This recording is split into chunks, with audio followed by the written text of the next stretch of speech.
뉴욕 증시 3대 지수가 이틀 연속 하락 마감했습니다. 은행주와 기술주들을 중심으로 매도세가 펼쳐지면서 전반적인 투자 심리가 위축됐습니다. 스콧 베센트 미 재무장관이 원화 약세가 한국의 강한 경제 펀더멘털과 부합하지 않는다고 지적하면서 외환 시장의 과도한 변동성이 바람직하지 않다고 지적했습니다. 이 발언에 달러원 환율은 야간 거래에서 주간 종가 대비 10원 넘게 급락해 1,464원에 거래를 마쳤습니다. 미국의 이란 사태 개입 가능성이 커지는 가운데 카타르 내 미군 기지에 일부 철수 권고가 내려진 것으로 전해졌습니다. 지난해 이란 핵시설 공습 직전과 같은 움직임으로 미국의 개입이 임박했다는 관측이 나오고 있습니다. 서울 시내버스 노사 협상이 타결됐습니다. 이에 따라 오늘 새벽 첫 차부터 버스 운행이 정상적으로 이뤄지고 있습니다. 한국은행이 오늘 아침 올해 첫 금융통화위원회를 열고 기준금리를 결정합니다. 시장은 5연속 2.5% 유지 결정이 나올 것으로 예상하고 있습니다. 여러분 안녕하십니까. 1월 15일 목요일 모닝벨 시작합니다. 백약이 무효인 것처럼 보였던 환율 상승세가 미국 재무장관 말 한마디에 꺾였습니다. 원화 약세가 과하다는 스콧 베센트 장관의 발언에 밤사이 달러원 환율이 1,460원대까지 내려왔는데요. 무려 10거래일 연속 상승세가 드디어 멈췄습니다. 시장 불확실성은 더 커지는 모습인데요. 특히 미국의 이란 사태 개입이 임박하는 것으로 보입니다. 잠시 뒤에 자세히 전해드리겠습니다. 네, 그럼 시장 흐름부터 바로 확인해 보겠습니다. 자, 최지연 앵커, 오늘도 뉴욕 증시 투심이 살아나지 못했습니다. 네, 그렇습니다. 최근 시장에 지켜봐야 할 변수들이 많죠. 오늘도 트럼프의 상호관세 판결이 또다시 지연되고 이란과의 지정학적 긴장감이 고조되면서 시장 불확실성이 커진 데다가 은행주들이 높은 기대치에 부응하지 못하는 성적표를 내놓으면서 시장은 기술주와 금융주를 필두로 약세를 이어갔습니다. 마감상 보면 다우지수는 0.09% 빠졌고요. S&P 500 지수와 나스닥 지수도 각각 0.53%, 1% 내려갔습니다. 빅테크 기업들은 전부 하락했습니다. 엔비디아는 중국 정부가 엔비디아의 H200칩 반입을 허용하지 말라는 지침을 내리면서 사실상 수입 중단 조치에 들어갔다는 해석이 나오자 1% 넘게 떨어졌고요. 마이크로소프트와 아마존도 모두 2%대로 약세 보였습니다.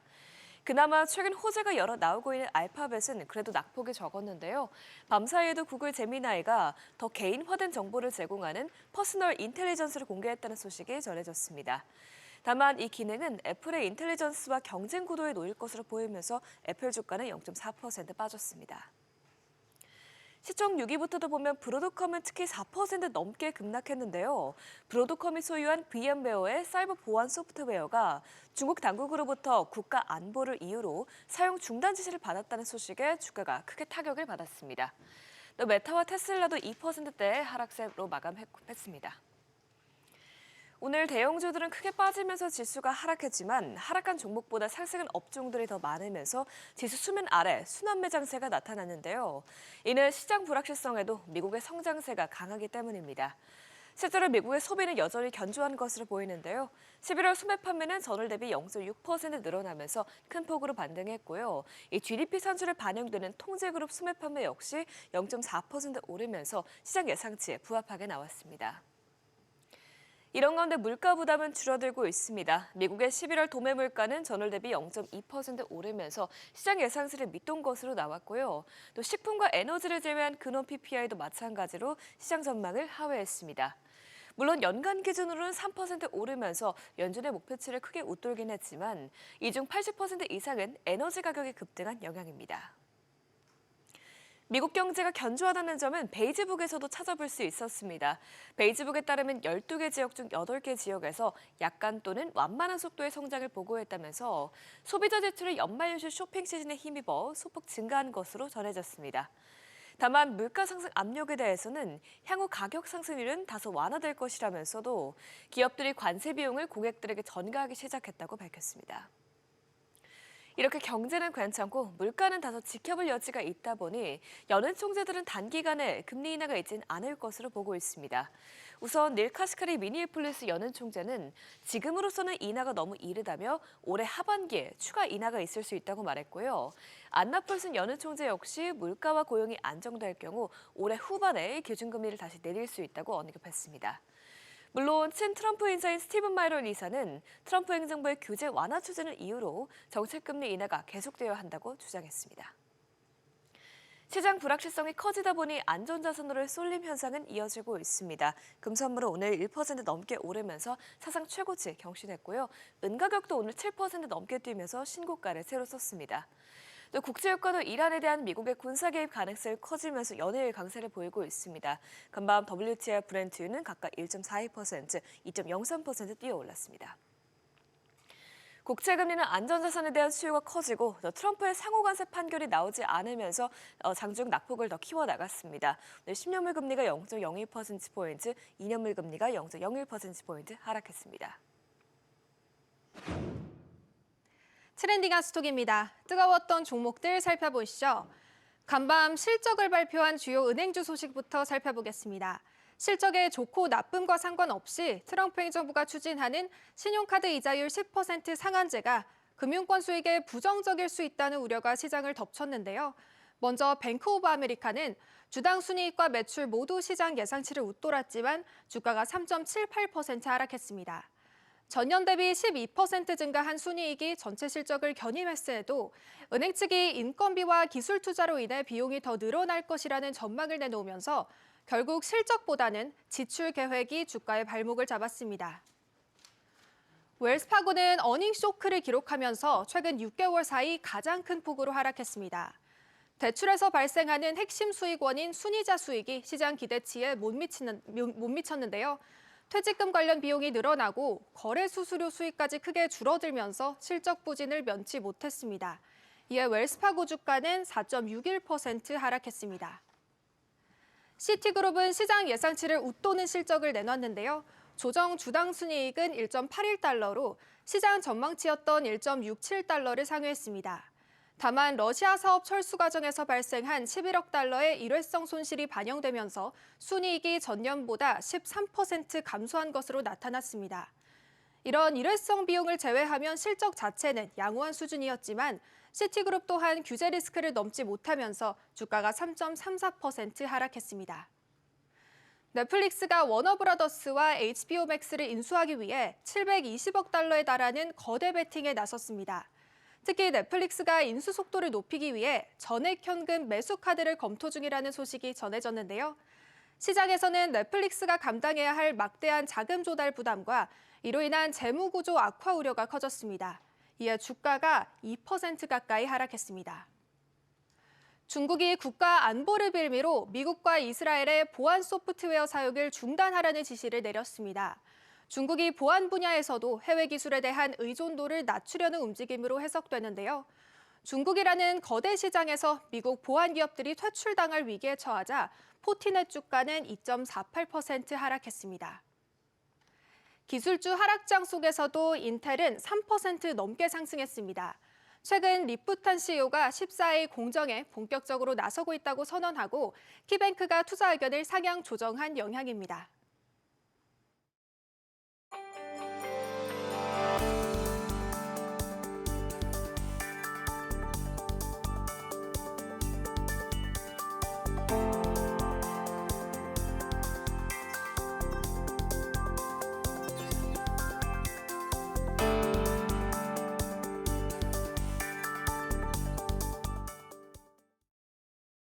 스콧 베센트 미 재무장관이 최근 원화 약세 흐름이 대해 과하다고 언급했습니다. 이 발언에 밤사이 달러원 환율이 큰 폭으로 움직였는데요. 취재 기자 연결합니다. 윤지혜 기자. 네, 윤지혜입니다. 네, 베센트 장관 발언 자세히 전해주시죠. 현지 시간 14일 미 재무부는 보도자료를 통해 베센트 미 재무장관이 지난 10일 워싱턴에서 구윤철 부총리 겸 재정경제부 장관과 회동을 했다고 밝혔습니다. 재무부는 이들의 논의에서 최근 원화 가치 하락이 다뤄졌다고 밝혔습니다. 이어 베센트 장관은 원화 약세가 한국의 견고한 경제 펀더멘털에 부합하지 않는다고 언급하면서 이례적인 구두 개입에 나섰습니다. 이어 외환시장에서 과도한 변동성은 바람직하지 않다고도 강조했습니다. 재무부는 한국이 아시아에서 미국의 중요한 파트너임을 재확인했다면서 미국 경제를 뒷받침하는 핵심 산업에서의 한국의 강력한 경제 성과를 언급하기도 했습니다. 네, 환율은 그래서 얼마나 떨어졌나요?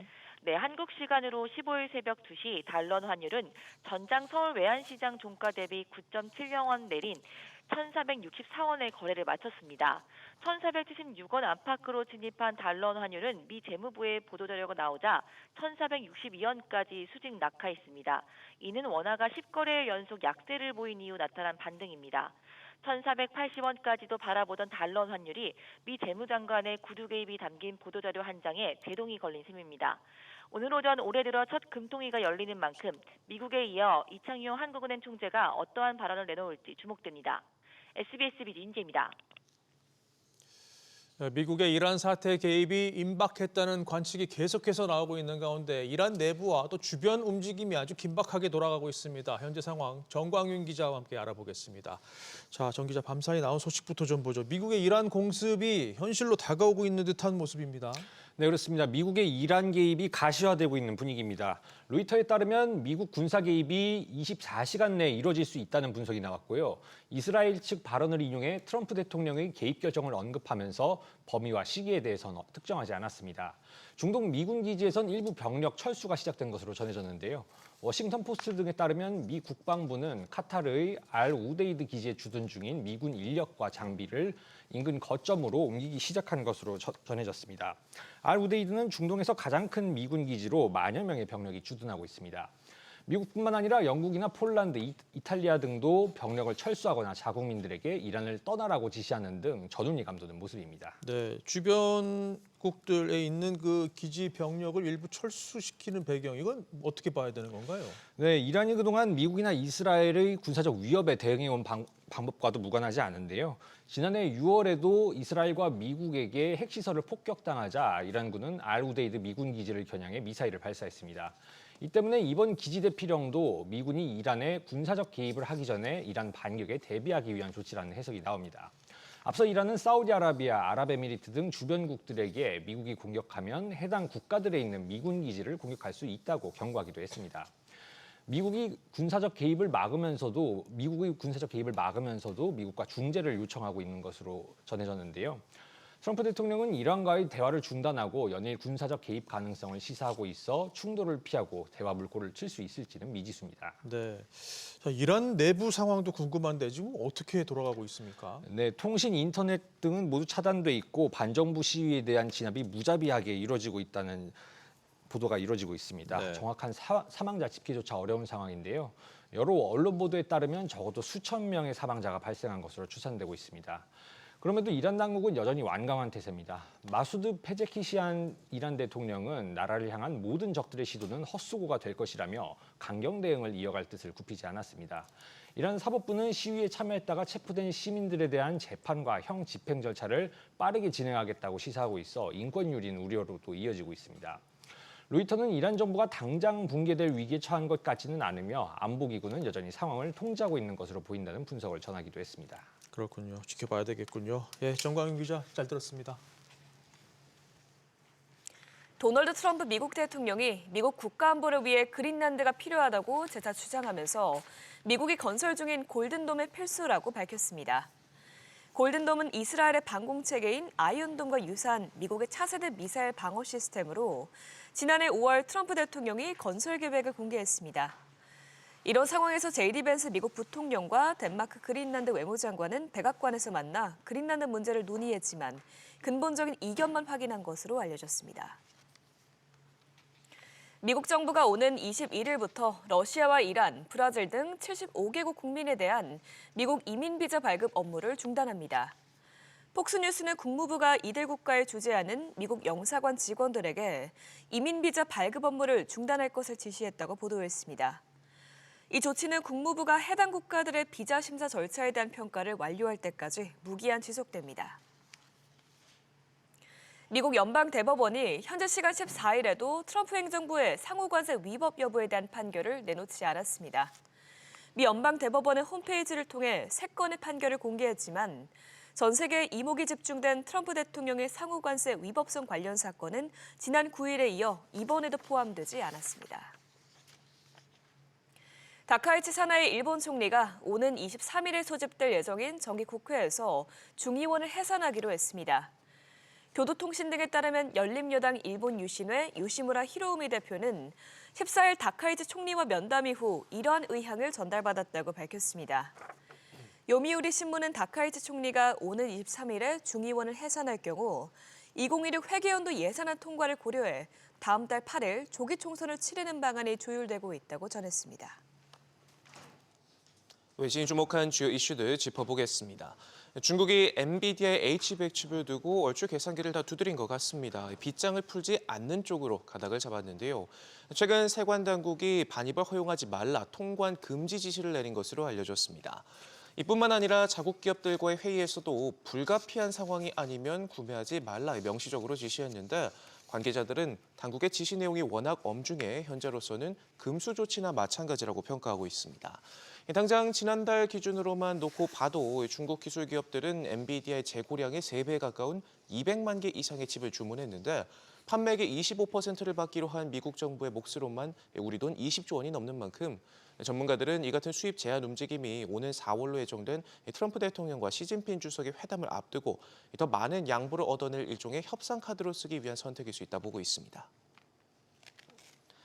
구글의 인공지능 챗봇 제미나이가 진짜 비서가 됐습니다. 인터넷 정보뿐만 아니라 개인 메일과 사진에 있는 내용까지 확인해 답변하는 퍼스널 인텔리전스 기능을 공개했는데요.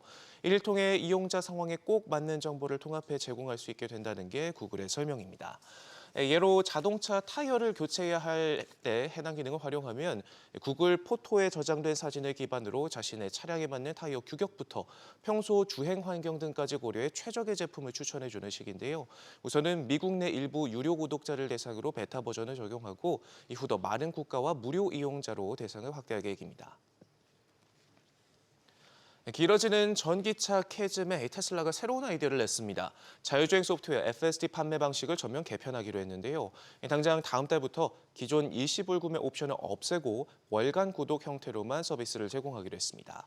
앞으로는 매달 사용료를 지불해야만 자율주행 기능을 이용할 수 있게 하겠다는 건데 길어지는 전기차 판매 부진에 수익 구조를 하드웨어에서 소프트웨어 서비스로 본격 전환하려는 시도로 해석되고요. 실제로 최근 머스크의 시선도 자율주행과 로보택시, 로봇과 같은 분야에 더 많이 머무는 모습 보여주면서 테슬라 이막 준비에 몰두하고 있습니다. 아마존이 주요 공급사들을 상대로 납품 단가를 낮추라고 요구하면서 우리 수출 기업들도 신경을 곤두세우고 있습니다. 많게는 30%까지도 낮추길 요구하고 있는데 데드라인까지 제시하면서 사실상 통보를 마친 상황인데요. 이처럼 강력한 단가 후려치기에 나선 명분으로 관세를 들고 있습니다.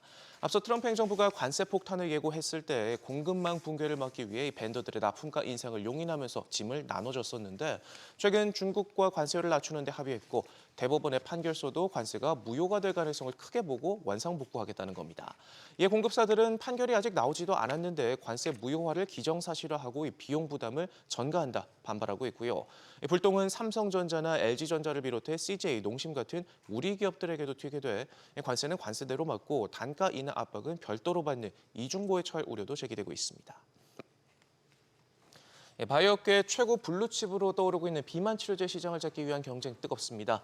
최근 노보노디스크가 이른바 먹는 위고비를 선보이면서 치고 나가자 선두를 빼앗길 처지에 놓인 일라일릴리도 곧장 추격에 나섰는데요. 마찬가지로 경구용 치료제를 핵심 확장 카드로 제시하면서 하루 커피 한 잔 값인 $5에 제공할 계획이다 파격가를 예고했습니다. 현재 올 2분기 당국의 승인 결정을 기대하고 있고 메디케어를 통한 접근성 확대도 가능할 걸로 보면서 이 비만약 대중화 시대를 열겠다 선언했습니다. 금과 은, 구리가 동시에 모두 사상 최고가를 새로 썼습니다. 베네수엘라에 이어 그린란드, 이란 사태까지 지정학적 리스크가 커진 데다 달러 약세 그리고 중국 시장의 투심이 회복되면서 귀금속 가격을 밀어올리고 있는데요. 아직도 더 갈 것이란 장밋빛 전망이 지배적입니다. 시티그룹은 금과 은값 3개월치 전망을 각각 $5,000, $100로 높여 잡았고요. 인베스코 역시 지난해 귀금속 가격 상승을 이끈 추세가 현재는 더욱더 두드러지고 있다면서 연준에 대한 트럼프의 위협으로 달러 약세 가능성이 높고 미국과 일본의 재정 적자, 지정학적 긴장이 높은 상황에서의 금리 인하 전망 등이 가격 상승을 뒷받침하고 있다 싶었습니다. 지금까지 외신 헤드라인이었습니다.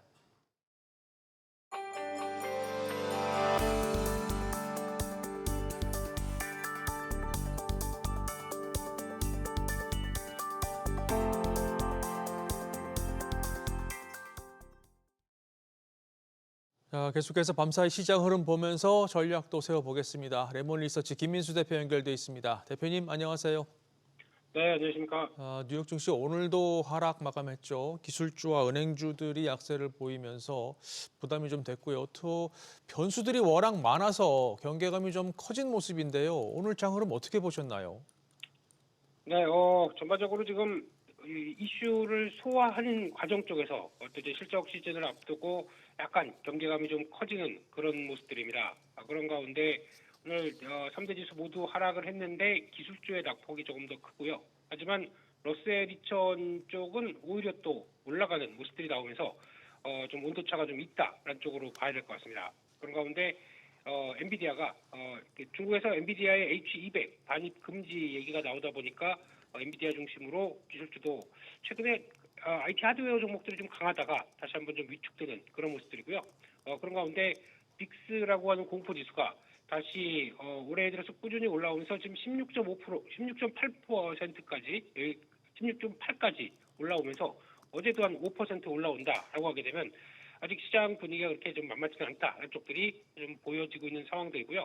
그런 가운데 어제 보니까 환율이 큰 변화가 좀 있었습니다. 한국 원화가 계속 올라가면서 또 어떤 1,480원대로 녹화하려고 하는 부분 쪽에서 어제 백센트 재무장관이 원화가 펀드멘털 대비 좀 과도한 약세다 쪽으로 얘기가 나오다 보니까 거기서 약간 원화에 대한 압박들이 좀 커졌다고 봐야 될 것 같고요. 한 1,460원대로 마감을 하면서 또 변동성이 좀 커지고 있다. 한쪽도 눈길이 가고 있고요. 그와 함께 어제는 또 가상화폐 쪽의 비트코인 또 다시 강한 모습들 한 3% 이상 강세를 보이고 금, 은, 동 특히 은이 또 한 8% 가까이 상승을 하다 보니까 지금은 또 예전에 작년 10월달에 봤던 느낌이죠. 모두 에브리싱 랠리 쪽에 같이 이어지는 모습 쪽에서 또 주식이 살짝 약하고 그래서 가상화폐 또 지금 원자재 쪽들은 다시 출발하고 있다라는 쪽으로 바라보는 흐름들이고요. 어제 발표됐던 소매 판매는 생각보다 예상보다 좀 좋았다라는 쪽에서 분위기 나쁘지 않은데 PPI죠. 생산자 물가지수는 예상보다 살짝 높았다라는 쪽에서 부담도 된다라는 쪽에서 아직까지는 본격적인 금리 인하에 대한 기대감을 좀 키우기는 좀 어려운 모습들이었고요. 특히 발표했던 금융주들이 실적은 그래도 선방하는 모습들은 나오는데 아직까지 트럼프 행정부에 대한 입장들이 이자율 상한 10% 상한에 대한 부담감을 느끼면서 대부분 주가는 약한 모습들에서 시장에 좀 약세된 원인이 여기도 있다 이렇게 바라보고 있습니다. 네. 자, 그리고 밤사이 FOMC 회의를 앞두고 베이지북이 나왔는데 최근 경제 활동이 개선됐다는 진단이 나왔습니다. 자, 이렇게 되면 FOMC 회의에서 금리 동결 가능성 더 커졌다고 볼 수 있는데요. 어떻게 보셨습니까? 네, 지금 나오는 베이지북 쪽과 함께 최근에 연준의 동향도 보게 되면 일단 지금 약간 반발 기류가 좀 높다고 봐야 될 것 같고요. 지금 나오는 이제 베이지북 관련된 쪽에서는 대부분의 지역에서 경제 활동이 증가됐다라는 낙관론이 유지되면서 아직 뭐 금리를 인하할 정도의 어떤 저 지표들은 보이지 않는다는 쪽으로 해석을 할 수 있는 그런 상황들이고요. 그래서 아마 금리 유지에 대해서는 거의 유력한 분위기 쪽으로 나오고 있는데 아마 여기서 이제 중요한 부분들이 트럼프 행정부 쪽에서는 트럼프 대통령께서는 지금 그래도 금리를 내려야 된다. 그 금리를 내리지 않는 나쁜 연준 의장 이런 식으로 표현하면서 여러 가지 압박을 넣고 있는 가운데 그러면 트럼프 대통령의 눈치를 보면서 또 절반 정도 편이 나눠져 있는 시각들이 나눠져 있는 연준 입장들이 그대로 반영하면서 금리 인하 쪽으로 가닥을 잡을 것이냐 아니냐에 따라서 흐름들이 바뀔 수는 있는데 일단은 그냥 거의 동결 쪽에 무게를 두고 그다음에 새로 또 지명하는 연준 의장에 대한 분위기와 또 그 앞으로 또 나올 수 있는 이제 지표들에 대해서 좀 더 관심이 많다라고 하게 되면 지금은 약간 더 흐름을 파악하는 단계가 아닌가 생각이 되고 있기 때문에 일단 지금은 연준의 독립성과 관련된 여러 가지 이슈도 있고 논란도 있는 가운데 나온 변화다 안쪽으로 해석을 해야 될 것 같고요. 그래도 그나마 조금 다행인 거는 10년물 국채 금리가 이제 다시 4.2대를 돌파할 듯하다가 다시 4.1대 중반 때 4.14 정도까지 들어오다 보니까 약간 시장의 부담감은 조금 덜었다라고 볼 수 있는데 아직까지는 또 이제 시장에 생각하는 것만큼 강한 금리 인하가 들어가기는 아직은 좀 눈치 볼 게 많다 이렇게 봐야 될 것 같습니다. 네. 자, 오늘 뭐 뉴욕 증시 흐름은 좋지 못했지만 어제 코스피는 무려 9거래일 연속 상승세를 이어가면서 4,700선도 뚫고 올라갔습니다. 이거 뭐 올라도 너무 오른다라는 생각도 마저 드는데 이거 어떻게 봐야 될까요? 네, 올라도 시장이 보고 싶은 것만 오릅니다. 그게 약간 시장의 좀 한계인 것 같고 보통 주도주가 탄생한다, 그럼 주도주 쪽으로 몰려간다라는 쪽들이 맞는 모습이긴 한데 그런 가운데 나오는 반도체와 자동차 쪽이 가장 큰 핫한 섹터로 바뀌어 있는 상황 쪽에서 나머지는 그만큼 올라가느냐라고 했을 때 빈자리를 채우는 뭐 조선이나 방산 정도까지는 같이 들어온다고 하더라도 특히 이제 약간 좀 시장의 심리가 쏠리다 보니까 대형주 쪽에 쏠리는 관점 쪽에서 코스닥 그리고 또 뭐 바이오주나 나머지 쪽들은 오히려 그렇게 빛을 발하지 못하고 있다라고 좀 빛나는 시장 흐름들이 동참 못하고 있다라는 쪽들이 조금 아쉽다고 봐야 될 것 같고요. 그렇게 되면은 아마 오늘 같은 경우도 그럴 것 같습니다. 일단 미국 시장 분위기 때문에 약세 출발한다고 하더라도 지금 강하게 유입돼 있는 자금과 또 기대감들 그리고 또 은행에서 증시로 몰려드는 자금이 또 강하게 일탁금과 그리고 또 CMA 쪽으로 좀 들어오고 있는 상황들이기 때문에 쉽게 흔들리지 않는다는 쪽에서 시장 흐름들이 좀 해석이 돼야 될 것 같고요. 이런 흐름이라고 하게 되면 역시나 계속 또 가전 종목들이 계속 달리는 현상들이 좀 더 보일 것이다라는 쪽에서 계속 지금 이어지는 반도체, 자동차 그리고 또 추가적으로 강했다가 지금 다시 부각을 받고 있는 원자력, 전력 설비 이런 쪽들은 또 다시 시장에서 계속 또 관심이 높아진다라는 쪽에서 역시나 아직 시장이 국내 증시에 대한 꺾일 기미보다는 여전히 자금들이 좀 들어온다 이런 관점 쪽으로 시장이 많이 바라보고 있지 않나 그렇게 보여지고 있습니다. 예, 알겠습니다. 자, 지금까지 레몬 리서치 김민수 대표였습니다. 말씀 고맙습니다.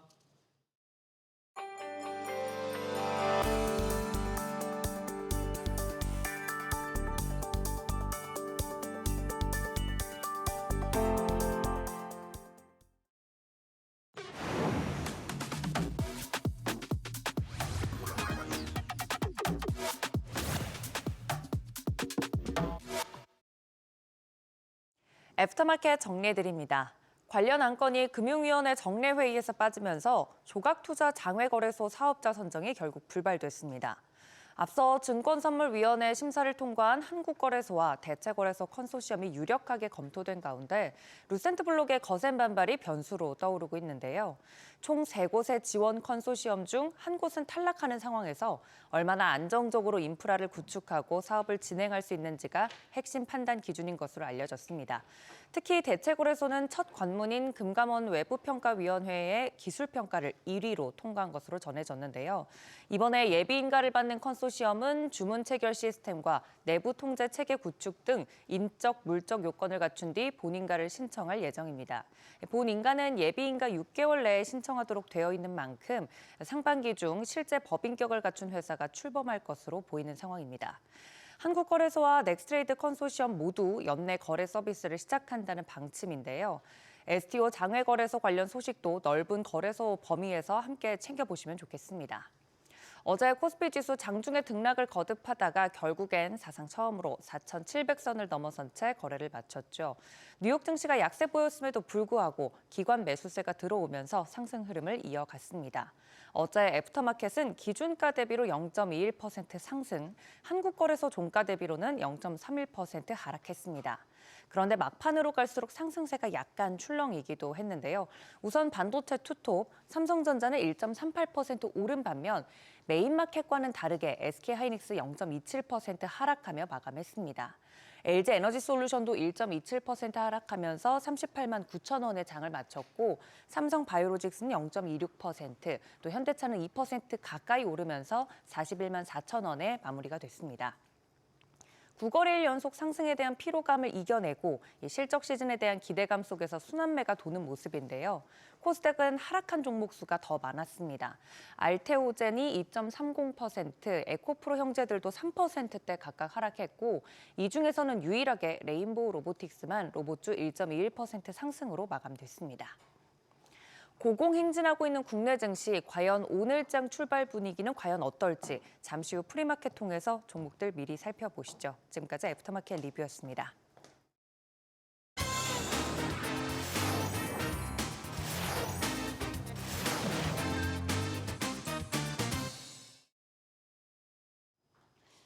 한국경제신문은 올해 유가증권시장 상장사의 주당 순이익 EPS 증가율이 주요 10개국 가운데 압도적 1위를 차지할 것으로 전망됐다고 보도했습니다. NH투자증권과 블룸버그에 따르면 유가증권시장 상장사의 올해 EPS 추정치는 453원 50전으로 지난해보다 54.3% 급증할 것으로 전망됐습니다. EPS 추정치 증가율 2위인 대만 자취한지수 상장사의 2.2배, 미국과 인도, 베트남 EPS 증가율도 모두 압도할 것으로 예상됐습니다. 반도체 투톱 덕분인데요. FN 가이드에 따르면 증권사 3곳 이상이 실적 추정치를 내놓은 252개 상장사의 올해 순이익 증가분 108조 5,422억 원 중 70.8%를 삼성전자와 SK하이닉스가 차지할 것으로 보입니다. 매일경제신문은 달러원 환율이 다시 높아지자 수도권 부동산 시장처럼 외환 시장도 수요와 공급 간 균형이 붕괴됐다는 평가가 나온다고 보도했습니다. 어제 정규장 마감 시간 환율은 3원 80전 상승한 1,477원 50전을 기록했습니다. 외환 당국의 강력한 개입에도 원화값이 계속해서 추락하는 것은 구조적인 달러 수급 불균형이 단기간에 해소되지 않을 것이란 시장 예상 때문입니다. 확장적인 재정과 통화정책 기조가 바뀌지 않을 것이란 기대감도 원화 약세를 유발하고 있습니다. 4월에는 외국인들이 투자한 국내 주식에서 배당금을 받아 달러로 환전한 후 본국에 송금하는 수요가 집중되기 때문에 최대 고비가 될 것으로 예상됩니다. 한국경제신문은 공정거래위원회가 쿠팡을 공정거래법상 시장 지배적 사업자로 볼 수 있는지를 놓고 심의 절차에 들어갔다고 보도했습니다. 공정위는 조만간 전원회의를 열고 쿠팡이 온라인 쇼핑 시장 영향력을 바탕으로 쿠팡이츠와 온라인 동영상 서비스 쿠팡플레이를 무료로 제공하는 영업행위가 경쟁을 저해하는 지위 남용에 해당하는지를 심의합니다. 이르면 다음 달 결론이 날 것으로 예상됩니다. 자사 상품을 끼워 파는 행위가 시장 지배적 지위 남용 행위로 판명되면 공정위는 관련 매출의 최대 6%까지를 과징금으로 부과할 수 있습니다. 쿠팡 멤버십에는 서비스 분리나 요금 체계 조정 등을 명령하는 조치를 병행할 것으로 관측됩니다. 매일경제신문은 금융감독원이 이번 달 내에 국내 8대 금융지주사 전체를 대상으로 지배구조 관련 특별 점검에 착수한다고 보도했습니다. 이재명 대통령이 최근 지주사 지배구조를 가리켜 부패한 이너서클이라고 직격한 후 금감원이 본격적으로 금융지주 지배구조 손보기에 착수한 것이란 해석이 나옵니다. 금감원이 구체적인 사례까지 일일이 적시하며 대대적인 특별 점검을 예고하자 금융권 안팎에서도 긴장감이 고조되고 있습니다. 금융권에선 당국의 주관적인 잣대가 금융사의 경영 자율성을 침해할 수 있다는 우려도 나옵니다. 동아일보는 지난해 서울 강남구 재건축 아파트 3.3제곱미터당 평균 매매 가격이 1억 원을 넘어섰다고 보도했습니다. 부동산 R114에 따르면 지난해 강남구 재건축 아파트 3.3제곱미터당 평균 매매 가격은 1억 784만 원으로 2024년보다 약 23.4% 올랐고 10년 전인 2015년과 비교하면 약 3배 수준입니다. 강남구 내에서도 한강과 가까운 압구정동이 지난해 대비 19.3%, 학원가가 밀집해 있는 개포와 대치동 재건축 아파트가 각각 15.8%, 17.9% 올라 가격 상승폭이 가장 컸습니다. 마지막으로 경향신문은 경제활동에 참여하지 않고 그냥 쉬었다고 답한 30대 인구가 최대치를 기록했다고 보도했습니다. 2025년 12월 및 연간 고용 동향을 보면 지난해 비경제활동 인구 중 쉬었음 인구는 255만 5천 명으로 전년보다 8만 8천 명 늘었습니다. 특히 구직 의사 없이 그냥 쉰 30대가 30만 9천 명으로 역대 가장 많았습니다. 청년층 고용률은 전년 대비 1.1%포인트 하락한 45%에 머물렀고 청년 실업률은 1년 전보다 0.2%포인트 오른 6.1%였습니다. 연간 취업자 수도 2년 연속 10만 명대 증가에 그쳤습니다. 노동시장 활력이 급격히 떨어지고 있다는 우려가 커지고 있습니다. 지금까지 조간 브리핑이었습니다.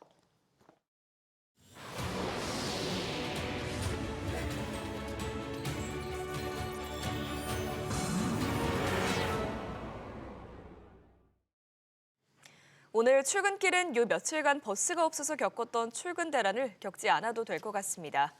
서울 시내 버스 운행이 정상화됐기 때문인데요. 간밤에 서울 시내버스 노사가 파업 이틀 만에 협상 타결에 성공하면서 노조가 파업을 종료했습니다. 박효진 기자와 자세히 짚어보겠습니다. 네, 오늘부터는 서울 시내 버스가 정상적으로 운행하는 거죠? 그렇습니다. 오늘 새벽 4시 첫 차부터 이제 서울 시내버스가 정상적으로 운행이 현재 되고 있는데요. 서울 시내버스 노사가 어젯밤에 임금과 단체 협상을 극적으로 타결했기 때문입니다. 노사는 어제 오후 3시부터 해서 서울지방노동위원회 주재로 협상에 들어갔고요. 9시간가량 마라톤 회의를 한 끝에 막판 합의에 성공을 한 건데요. 합의된 노사 임단연 내용을 좀 보면요. 대체로 노조 요구가 대체로 반영이 됐습니다. 25년도, 그러니까 지난해 임금 인상률은 노조가 요구한 수준보다 좀 더 낮은 2.9%에 합의를 했고요. 정년 연장에도 이 노조 요구가 반영이 돼서 정년을 현재 63세에서 올해 7월에 64세, 내년 7월에 65세로 늦추기로 한 상황입니다. 다만 여전히 불신은 남아 있습니다. 이 노사 대립의 핵심이었던 통상임금 판결을 임금 인상에 어떻게 반영할지 문제가 이번 합의 내용에 빠졌기 때문인데요. 이를 두고 이제 노사가 어떻게 풀어나갈지가 관건이 될 걸로 보입니다. 네, 알겠습니다. 그럼 다른 소식도 좀 보면 오늘 한국은행은 기준금리를 결정하죠. 그렇습니다. 올해 첫 금리 결정을 여는 그런 회의를 하게 되는데요. 한국은행은 오전 9시에 금통위 회의를 여는데 현 기준금리인 2.5%를 그대로 유지할 거라는 전망이 우세합니다. 금융투자협회가 실제로 이달 초에 채권 전문가 100명을 대상으로 한 설문조사 결과도요. 96%가 금리 유지를 예상을 했는데요. 아무래도 금리를 내리게 되면 최근에 달러원 환율 고공행진하고 있는 문제, 그리고 수도권의 집값이 오르고 있는 그러한 문제들이 더 부추겨질 수 있기 때문입니다. 이번에도 금리가 동결이 되면 지난해 5월 이날을 마지막으로 해서 지난해 7월부터 5차례 연속 기준금리가 묶이게 되는 건데요. 이창효 한은 총재가 오전 11시 넘어서 이제 기자간담회를 하는데 이 자리에서 향후 기준금리 방향성에 대한 힌트를 얻을 수 있을 것으로 보입니다. 네, 마지막으로 어제 크게 화제가 된 소식도 좀 짚어보면 이 한화그룹이 인적 분할을 하기로 했다고요. 그렇습니다. 하나그룹이 지주사격인 이 주식회사 한화에서 테크, 호텔 그리고 유통 부문을 따로 떼어내서 새로운 지주사를 만들기로 했는데요. 신설 지주사 이름은 한화 머시너리 앤 서비스 홀딩스입니다. 여기에 이제 테크 분야 그리고 라이프 분야가 속하게 되는데요. 이렇게 따로 분리되는 테크 그리고 호텔 사업 등은 그간 김승현 회장의 셋째 아들인 김동선 부사장이 이끌던 사업입니다. 이번에 인적 분할로 인해서 김 회장의 세 아들 간의 이 사업 구분이 좀 더 명확해졌는데요. 그래프를 보면 장남 김동관 부회장과 차남 김동원 이 사장이 이제 주식회사 하나에 그대로 남아서 각각 방산에너지 조선 그리고 이 금융 사업을 이끌게 되고요. 삼남 김동선 부사장만 새 지주사로 떨어져 나와서 이제 홀로서기를 하게 되는 겁니다. 재계에서는 이번 분할을 해석을 하는 게 장남인 김동관 부회장이 이끄는 방산 그리고 조선 등의 주력 사업을 주식회사 한화에 남기고 비주력만 떼어냈다는 점에서 이제 김 부회장 중심의 승계가 본격화됐다는 해석을 내놓고 있습니다. 네, 박규진 기자 잘 들었습니다. 개인정보보호위원회는 쿠팡의 개인정보 유출 관련 자체 조사 결과를 앱과 홈페이지에 공지한 행위를 즉각 중단하라고 촉구했습니다. 개보위는 어제 전체 회의에서 쿠팡이 공식 조사로 확인되지 않은 내용을 공지해 국민에게 혼란을 줄 수 있고 조사 진행을 방해할 우려가 있다고 지적했습니다. 아울러 쿠팡 앱과 웹 내에 개인정보 유출 조회 기능을 마련하고 배송지 명단에 포함된 정보 주체에 대해서 유출 통지를 신속히 진행할 것을 요청했습니다. 중국에 진출한 한국 기업의 32.4%가 향후 5년 동안 사업 철수나 이전, 축소를 고려하고 있다는 조사 결과가 나왔습니다. 산업연구원 중국 북경지원 조사에 따르면 향후 5년간 철수를 전망한 기업이 9.7%, 이전을 전망한 기업은 1.8%, 사업 축소를 전망한 기업은 20.9%로 집계됐습니다.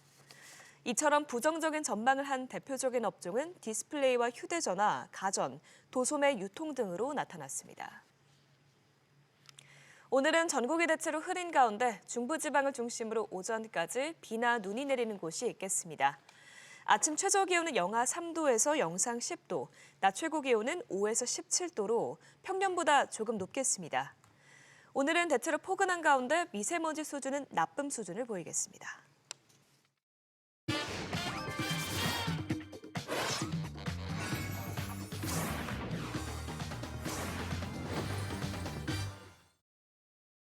자, 오늘의 키워드 시간입니다. 김대호 박사 나오셨습니다. 박사님 어서 오십시오. 네, 반갑습니다. 네, 첫 번째 키워드 보시죠. 반도체 관세 폭탄. 자, 트럼프 대통령이 밤사이 관련해서 행정명령 하나를 서명을 했는데요.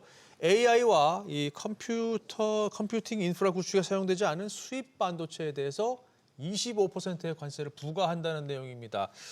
이를 두고서 이제 엔비디아와 관련되어 있는 행정명령이라는 얘기가 나오는데 이걸 어떻게 연결해서 봐야 될까요? 예, 뉴욕 증시의 밤새 최대의 이슈는 반도체 관세 폭탄이었습니다.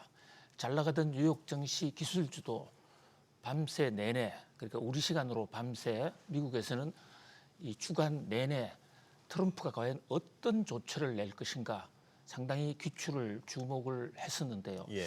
자, 끝내 25%라는 엄청난 관세를 때려라라는 행정명령을 냈습니다.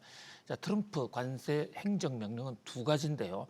자, 자세한 사항은 다음 시간에 또 더 속보로 전해드리겠습니다만 일단 현재까지 확인된 바로는 미국으로 들어오는 모든 관세, 반도체에 25%의 관세를 매긴다. 다만 미국 내에서 구축하는 AI 컴퓨팅 인프라는 제외한다. 네. 자, 이런 얘기인데요. 자, 우리나라 삼성전자와 SK 하이닉스도 드디어 올 것이 왔다. 날벼락을 맞게 된 셈입니다.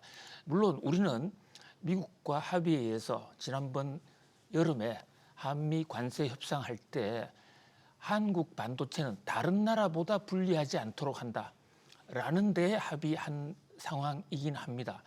그런데 지금 반도체, 특히 메모리 반도체 같은 경우는 우리나라가 대부분 독점하고 있기 때문에 다른 나라하고 불리하게 하든 안 하든 25%의 관세 폭탄은 상당히 부담될 것으로 보여집니다.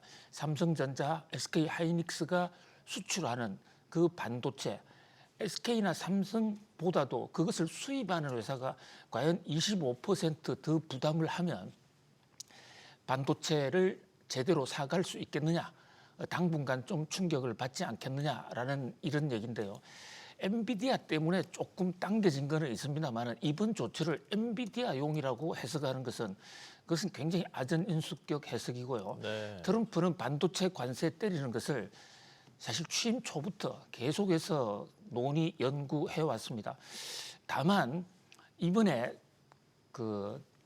여기서 지금 컴퓨터 CG 그래픽에서 보시는 대로 미국 내 AI 컴퓨팅 인프라 구축용을 빼주기로 했기 때문에 지금 우리가 수출하는 상당수의 반도체 같은 것은 미국의 AI 컴퓨팅 인프라 구축용이기 때문에 이 대목은 제외됐다.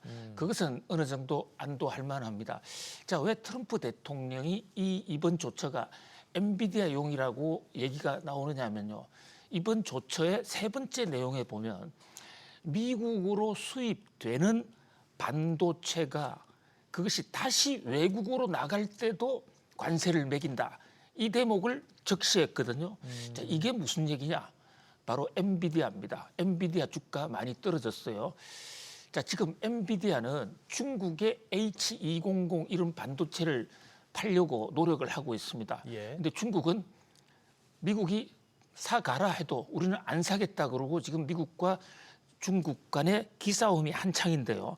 그 엔비디아의 반도체라는 것은 대만으로부터 사다가 그것을 TSMC가 중국에 다시 파는 거거든요.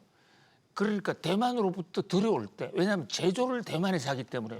TSMC에서 미국으로 들어올 때 말하는 거군요. 그렇습니다. 예. 거기도 관세를 때리겠다. 거기는 한국의 HBM도 들어갑니다. 그 제품에 한국 HBM이 들어가잖아요. 그렇죠. 우리가 지금 반도체 이 제조 메커니즘이 우리가 HBM을 만들면 그것을 대만으로 보냅니다. 그러면 대만에서 TSMC가 그것을 조립해서 그것을 미국으로 보내고 그 다음에 그 중에 일부가 중국으로 가는 시기거든요. 네네. 그래서 이번 조처는 엔비디아의 중국 수출도 겨냥했지만 그것은 트럼프의 의도는 우리가 정확하게 알 수 없는 것이고 일단 반도체에 대해서 25% 관세를 때렸다. 이 가뜩이나 지금 반도체가 인공지능 관련해서 혹시 거품이 아니냐, 또 비용이 너무 많이 들어간다 이런 얘기가 나오고 있는데 반도체에 25% 관세를 때리면 미국 기업의 전반적인 반도체 열기에 조금 충격이 오지 않을까 그런 우려가 제기되면서 뉴욕 증시에서도 기술주, 특히 반도체 관련주들이 전반적으로 좀 떨어졌거든요. 예. 근데 이 행정명령이 아직까지 원문이 공개되지 않고 지금 막 나온 겁니다. 예. 그리고 이게 행정명령이 나오더라도 거기에 따라서 후속 작업이 필요한 조처가 있고 그러지 않은 조처가 있는데 그 얘기는 좀 다음 시간에 네. 상세한 내용을 말씀을 올리겠습니다만 일단 트럼프가 그동안에 말로만 계속해왔던 반도체 관세를 때리기 시작했다. 네. 그것이 중요한 팩트고요. 다만 우리나라 입장에서는 그중에 AI와 또 인프라 구축용 반도체는 빼주기로 했기 때문에 좀 안도하는데 그럼 구체적으로 어떤 것을 AI 및 컴퓨팅 인프라용이라 볼 것인가 그런 조처들이 아직 공개가 안 됐거든요. 예. 그래서 자세한 내용은 계속해서 이어서 말씀 올리겠습니다. 알겠습니다. 한 가지 궁금한 거는 앞서 저희가 외신 헤드라인에서 짚어봤지만 중국 세관이 엔비디아 H200 통관을 금지했다, 지시했다 이렇게 얘기 나오는 건 이거는 또 어떻게 봐야 될까요? 뭐 안 받아들인다는데 굳이 또 나갈 이유도 없지 않습니까? 그게 지금 어떻게 봐야 중국에서 될까요? 굉장히 자존심 문제가 걸려 있거든요. 예. 그러니까 그동안에 엔비디아 제품 수출 못하게 했다가 이제 뭐 중국 하는 거 봐서 H200 정도는 사주게 살 수 있게 한다 했는데 중국 입장에서는 굉장히 자존심이 상하는 게 이 H200이 좀 저급 제품이잖아요. 네. 그 정도는 우리도 만들 수 있다. 그래서 중국이 완전히 안 사겠다는 게 아니라 연구실, 실험실에서는 사는 건 좋다. 기업은 이거 쓰지 마. 그 얘기는 이제 중국 입장에서는 우리도 엔비디아 H200 정도는 우리도 만들 수 있고 우리 문제 없어. 이런 신경전 기싸움이 계속되고 있는 상황에서 아예 이제 트럼프 대통령이 그렇다면 아예 원천적으로 중국에 대해서는 관세 폭탄까지 때릴게 하고 장군 멍군 주고받는 이런 형태가 있다는 것인데 그것은 하나의 표피적인 것이고 보다 근본적인 것은 반도체 관세를 25% 때리기로 확정 행정명령을 했다라는 사실로 보여집니다. 알겠습니다. 계속 지켜봐야 되는 상황이군요. 자, 다음 뉴스 키워드로 넘어가겠습니다. 신용카드 대란, 자, 미국 상황입니다. 트럼프 대통령이 이 은행들 또 신용카드사들의 금리 상한제를 예고를 하면서 이게 일파만파로 지금 주가를 끌어내리고 있는 상황입니다. 신용카드 이자율을 상단을 1년간 최대 10%로 제한을 하겠다. 그러면서 당장 20일부터 도입한다라고 발표를 해놓은 상황입니다. 이 상황이 어떻게 전개가 될까요? 네, 트럼프 대통령과 우월가가 전면전에 들어갔다 이렇게 볼 수 있습니다. 네. 트럼프 대통령 한다면 하는 분인데요. 지금 신용카드의 최고 이자를 10%로 제한하겠다. 지금 신용카드 이자가 미국 기업의 경우에 신용카드를 통해서 융자받는 경우에 30%까지 정도 돼요. 높군요. 우리나라도 18% 거의 예. 20%입니다. 그런데 이것을 10%로 묶겠다. 왜 트럼프가 이런 조치를 하느냐. 선거가 가까웠거든요. 지금 미국 소비자들 물가 올라서 민심이 들끓고 있는데 신용카드 이자를 30에서 10%로 낮춰주면 정말 우리들의 대통령, 감사한 대통령 되지 않겠습니까? 그런데 이게 이제 금융기관 입장에서는 30% 금리 받다가 10% 이상 못 받는다? 이러면 신용카드 대출 비중이 높은 회사들은 당장에 도산할 수도 있습니다. 그렇죠. 근데 그것은 약과입니다. 그보다 더 큰 문제는요. 금융은 다 연결되어 있습니다. 우리나라보다 훨씬 미국 금융은 더 많이 연결되어 있는데요. 지금 컴퓨터 CG 그래픽에 나오는 대로 자산 유동화 정권이라고 해서 애시드 베이스드 시큐리티. 그러니까 신용카드 회사가 대출을 해주면 그것을 안고 있다가 만기까지 기다리는 게 아니라 미국 금융기관은 그것을 바로 ABS로 팝니다. 그래서 투자은행들에서 2차, 3차 돌아가고 있거든요. 근데 그게 갑자기 스톱이 되면 전 금융기관의 도산으로도 이어질 수 있는 상당히 좀 걱정이 되는 사안. 그래서 지금 실적 발표에 은행들 실적이 굉장히 좋아요. 그런데도 지금 은행들 주가가 뚝뚝 떨어지는 것은 그렇더라고요. 트럼프 공포.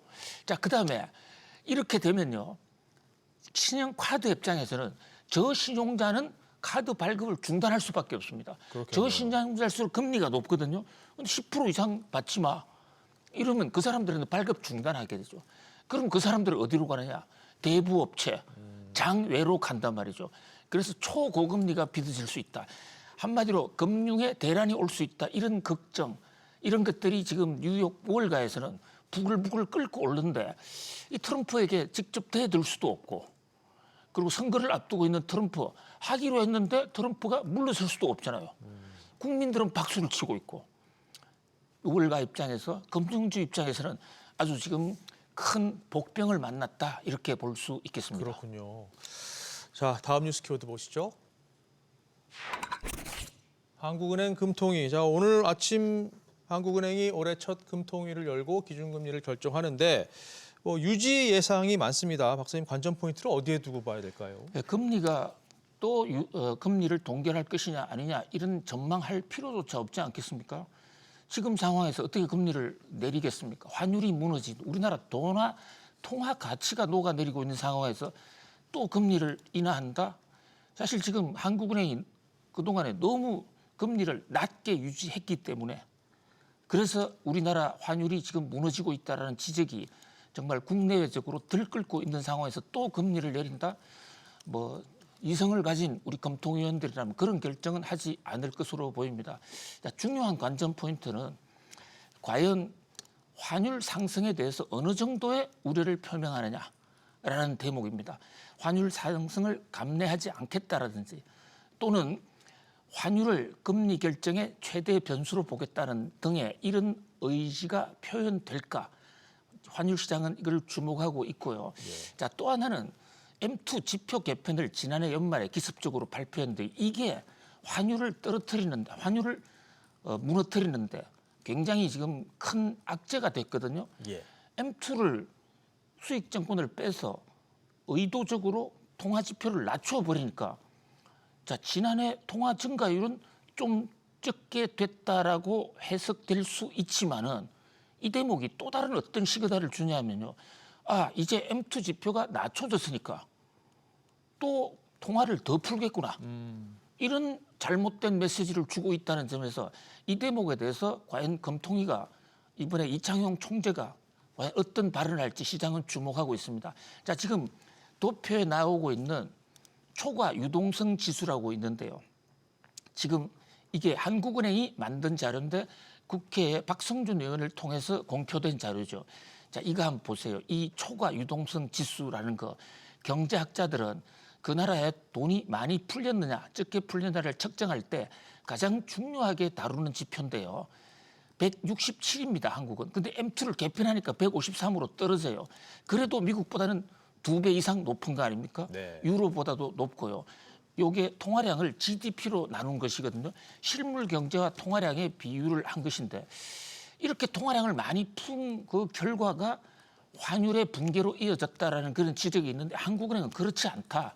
서학 개미들이 돈을 미국으로 보냈기 때문이다라고 주장합니다. 한국은행 주장도 물론 틀린 것은 아니에요.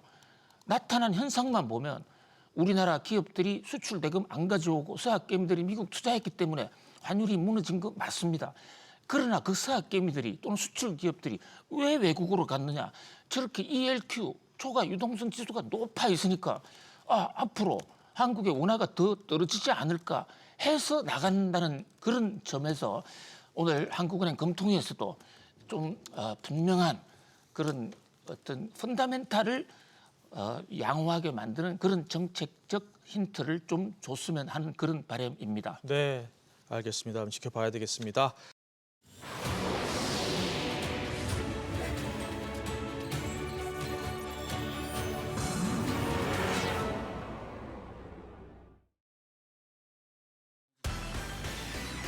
뉴욕 증시 3대 지수가 이틀 연속 하락 마감했습니다. 은행주와 기술주들을 중심으로 매도세가 펼쳐지면서 전반적인 투자 심리가 위축됐습니다. 스콧 베센트 미 재무장관이 원화 약세가 한국의 강한 경제 펀더멘털과 부합하지 않는다면서 외환 시장의 과도한 변동성이 바람직하지 않다고 지적했습니다. 이 발언에 달러원 환율은 야간 거래에서 주간 종가 대비 10원 넘게 급락해 1,464원에 거래를 마쳤습니다. 미국의 이란 사태 개입 가능성이 커지는 가운데 카타르 내 미군 기지에 일부 철수 권고가 내려진 것으로 전해졌습니다. 지난해 이란 핵시설 공습 직전과 같은 움직임으로 미국의 개입이 임박했다는 관측이 나오고 있습니다. 서울 시내버스 노사 협상이 타결됐습니다. 이에 따라 오늘 새벽 첫 차부터 버스 운행이 정상적으로 이루어지고 있습니다. 한국은행이 오늘 아침 올해 첫 금융통화위원회를 열고 기준금리를 결정합니다. 시장은 5연속 2.5% 유지 결정이 나올 것으로 예상하고 있습니다. 모닝벨 2부 시작합니다. 이 백약이 무효인 것처럼 보였던 환율 상승세가 미국 재무장관 말 한마디에 꺾였습니다. 원화 약세가 과하다는 스콧 베센트 장관의 발언에 밤사이 달러원 환율이 1,460원대까지 내려왔습니다. 무려 10거래일 연속 상승세가 드디어 멈췄습니다. 시장 불확실성은 더 커지는 모습인데요. 특히 미국의 이란 사태 개입이 임박한 것으로 보입니다. 잠시 뒤에 자세히 전해드리겠습니다. 네, 그럼 시장 흐름 바로 확인해 보겠습니다. 자, 최주연 앵커, 오늘도 뉴욕 증시 투심이 살아나지 못했습니다. 네, 그렇습니다. 최근 시장에 지켜봐야 할 변수들이 많죠. 오늘도 트럼프의 상호 간세 판결이 또다시 지연되고 이란과의 지정학적 긴장감이 고조되면서 시장 불확실성이 커지고 있습니다. 또 여기에 은행주들이 높은 기대치에 부응하지 못하는 성적표를 내놓고 엔비디아에도 악재가 나오면서 시장은 기술주와 금융주를 필두로 약세 이어갔습니다. 마감상 보면 다우지수가 0.09% 빠졌고요. S&P 500 지수와 나스닥 지수도 각각 0.53%, 1% 내려갔습니다. 빅테크 기업들은 전부 하락했습니다. 엔비디아는 중국 정부가 엔비디아의 H200 칩 반입을 허용하지 말라는 지침을 내리면서 사실상은 수입 중단 조치에 들어갔다는 해석이 나오자 1% 넘게 떨어졌고요. 마이크로소프트와 아마존도 2%대 약세 보였습니다. 그나마 최근 호재가 여러 나오고 있는 알파벳은 낙폭이 적었는데요. 밤사이에도 구글 제미나이가 더 개인화된 정보를 제공하는 퍼스널 인텔리전스를 공개했다는 소식이 전해졌습니다. 다만 이 기능은 애플의 인텔리전스와 경쟁 구도에 놓일 것으로 보이면서 애플 주가는 0.42% 떨어졌습니다. 시총 6위부터도 보면 브로드컴 주가는 특히 4% 넘게 급락했는데요. 브로드컴이 소유한 VM웨어의 사이버 보안 소프트웨어가 중국 당국으로부터 국가 안보를 이유로 사용 중단 지시를 받았다는 소식에 주가가 크게 타격을 받았습니다. 또 메타와 테슬라도 2%가량 하락세 보였습니다. 오늘 대형주들은 크게 빠지면서 지수가 하락했지만 하락한 종목보다 상승한 업종들이 더 많으면서 지수 수면 아래에는 순환매 장세가 나타났는데요. 이는 시장의 불확실성에도 불구하고 미국의 성장세가 강하기 때문입니다. 실제로 미국의 소비는 여전히 견조한 것으로 보이는데 11월 소매 판매는 전월 대비 0.6% 늘어나면서 큰 폭으로 반등을 했고요. GDP 산출에 반영되는 통제그룹 소매 판매 역시 0.4% 오르면서 시장 예상치에 부합하게 나왔습니다. 이런 가운데 물가 부담은 줄어들고 있습니다. 미국의 11월 도매 물가는 전월 대비 0.2% 오르면서 시장 예상치를 밑돈 것으로 나왔고요. 식품과 에너지를 제외한 근원 PPI도 마찬가지로 시장 전망치를 하회했습니다. 물론 연간 기준으로는 3% 오르면서 연준의 목표치를 크게 웃돌긴 했지만 이 중 80% 이상은 에너지 가격이 급등한 영향입니다. 미국 경제가 견조하다는 점은 베이지북에서도 찾아볼 수 있었습니다. 베이지북에 따르면 12개 지역 중 8개 지역에서는 약간 또는 완만한 속도의 성장을 보고했다면서 소비자 지출이 연말 연시 쇼핑 시즌에 힘입어 소폭 증가한 것으로 전해졌습니다. 다만 물가 상승 압력에 대해서는 향후 가격 상승률은 다소 완화될 것이라면서도 기업들이 관세 비용을 고객들에게 전가하기 시작했다고 밝혔습니다. 이렇게 경제는 괜찮고 물가는 다소 지켜볼 여지가 있다 보니 여는 총재들은 단기간에 금리 인하가 있진 않을 것으로 보고 있습니다. 닐 카시카리 미니애폴리스 여는 총재는 지금으로서는 인하가 너무 이르다며 올해 하반기에 추가 인하가 있을 수 있다고 말했고요. 이 에나폴슨 여는 총재는 역시 물가와 고용이 안정될 경우 올해 후반에 기준금리를 다시 내릴 수 있다고 전했습니다. 물론 친 트럼프 인사인 스티븐 마이런 이사는 트럼프 행정부의 규제 완화 추진을 이유로 정책금리 인하가 계속되어야 한다고 주장했습니다. 시장의 불확실성이 커지다 보니 안전자산으로 쏠림 현상은 이어지고 있습니다. 금선물은 오늘 1.05% 오르면서 사상 최고치 경신했고요. 은 가격도 오늘 7% 넘게 뛰면서 신고가를 새로 썼습니다. 이런 가운데 국제유가는 오늘 장 초반에는 상승하다가 장 막판 이란 시위대 사례가 중단했다며 이란에 대한 군사 개입을 하지 않을 수 있다고 트럼프 대통령이 시사하자 급 반락했습니다. WTI 브렌트유는 각각 1.18%, 1.05% 떨어지고 있습니다. 국채금리는 안전자산에 대한 수요가 커지고 트럼프의 상호간세 판결이 나오지 않으면서 낙폭을 키웠습니다. 오늘 10년물 금리가 0.02%포인트, 2년물 금리가 0.01%포인트 떨어졌습니다. 트렌딩한 스톡입니다. 뜨거웠던 종목들 살펴보시죠. 간밤 실적을 발표한 주요 은행주 소식부터 살펴보겠습니다. 실적의 좋고 나쁨과 상관없이 트럼프 행정부가 추진하는 신용카드 이자율 10% 상한제가 금융권 수익성에 부정적일 수 있다는 우려가 시장을 덮쳤는데요. 먼저 뱅크 오브 아메리카는 주당 순이익과 매출 모두 시장 예상치를 웃돌았지만 주가는 3.78% 하락했습니다. 전년 대비 12% 증가한 순이익이 전체 실적을 견인했음에도 은행 측이 인건비와 기술 투자로 인해 비용이 더 늘어날 것이라는 전망을 내놓으면서 결국 실적보다는 지출 계획이 주가의 발목을 잡았습니다. 웰스파고는 어닝 쇼크를 기록하면서 최근 6개월 사이 가장 큰 폭으로 하락했습니다.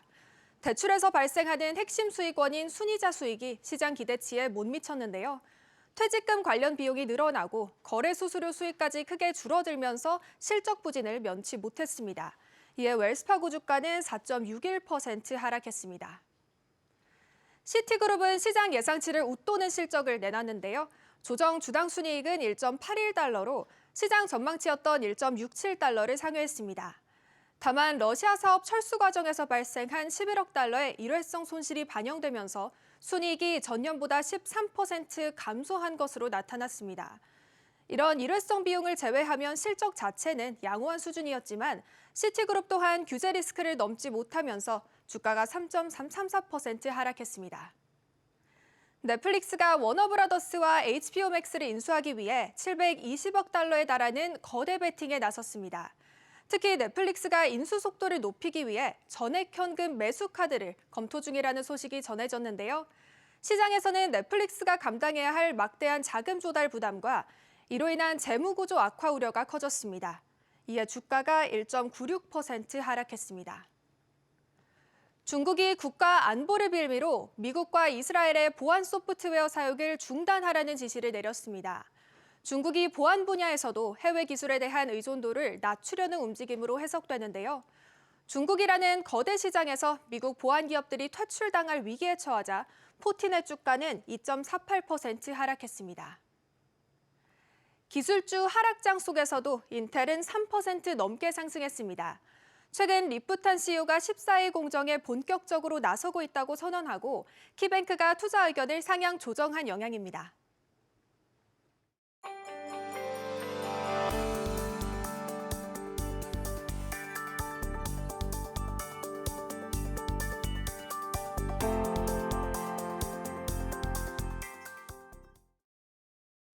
스콧 베센트 미 재무장관이 최근 원화 약세 흐름에 대해 과하다고 언급했습니다. 자, 이 발언에 밤사이 달러원 환율이 큰 폭으로 움직였는데요. 주재 기자 연결합니다. 윤지혜 기자. 네, 윤지혜입니다. 네, 베센트 장관 발언 자세히 전해주시죠. 현지 시간 14일 미 재무부는 보도자료를 통해 베센트 미 재무장관이 지난 12일 워싱턴에서 구윤철 부총리 겸 재정경제부 장관과 회동을 했다고 밝혔습니다.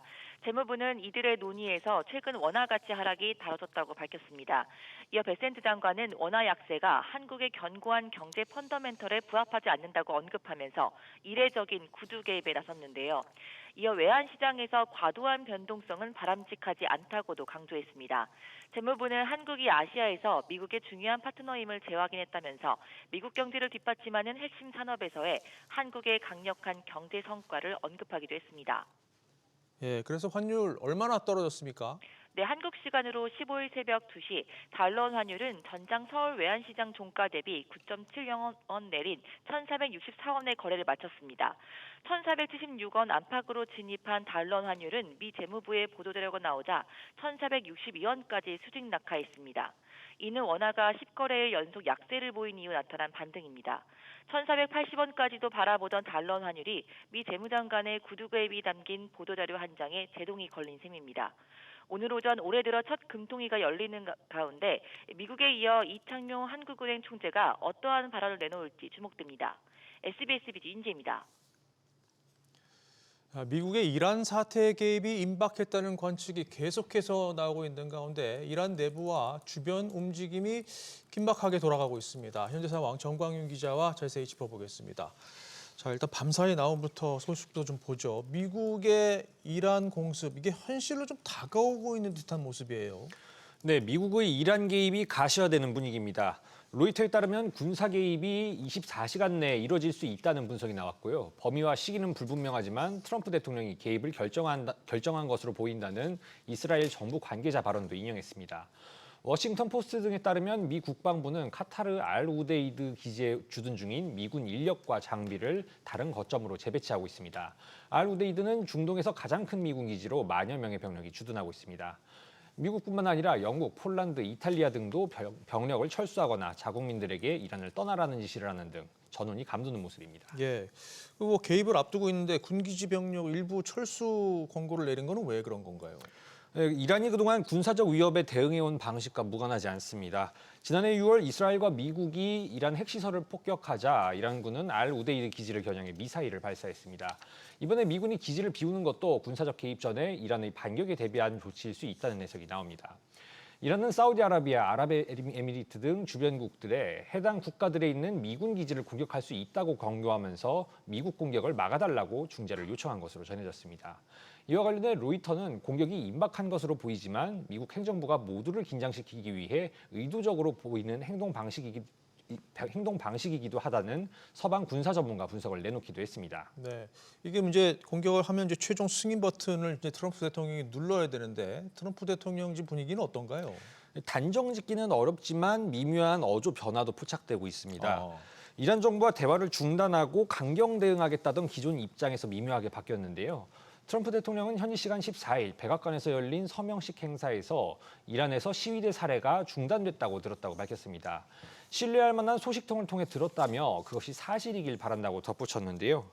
이란에 대한 군사작전이 배제되는 것이냐는 질문에 대해선 절차가 어떻게 진행되는지 지켜보겠다면서 군 개입으로 이어지지 않을 가능성도 열어뒀습니다. 앞서 트럼프 대통령은 이란 당국이 시위대를 처형할 것이라는 소식에 강력한 조처를 할 것이라고 경고한 만큼 이란 정부의 시위대 살해 중단이 미국과 이란 간 대화의 물꼬를 트게 될지는 더 지켜봐야 하는 상황입니다. 그렇군요. 말 그대로 지켜봐야 하는 상황이군요. 알겠습니다. 정광윤 기자 잘 들었습니다. 도널드 트럼프 미국 대통령이 미국 국가안보를 위해 그린란드가 필요하다고 재차 주장하면서 미국이 건설 중인 골든돔의 필수라고 밝혔습니다. 골든돔은 이스라엘의 방공체계인 아이언돔과 유사한 미국의 차세대 미사일 방어 시스템으로 지난해 5월 트럼프 대통령이 건설 계획을 공개했습니다. 이런 상황에서 제이디 벤스 미국 부통령과 덴마크, 그린란드 외무장관은 백악관에서 만나 그린란드 문제를 논의했지만 근본적인 이견만 확인한 것으로 알려졌습니다. 미국 정부가 오는 21일부터 러시아와 이란, 브라질 등 75개국 국민에 대한 미국 이민 비자 발급 업무를 중단합니다. 폭스뉴스는 국무부가 이들 국가에 주재하는 미국 영사관 직원들에게 이민 비자 발급 업무를 중단할 것을 지시했다고 보도했습니다. 이 조치는 국무부가 해당 국가들의 비자 심사 절차에 대한 평가를 완료할 때까지 무기한 지속됩니다. 미국 연방대법원이 현지 시간 14일에도 트럼프 행정부의 상호관세 위법 여부에 대한 판결을 내놓지 않았습니다.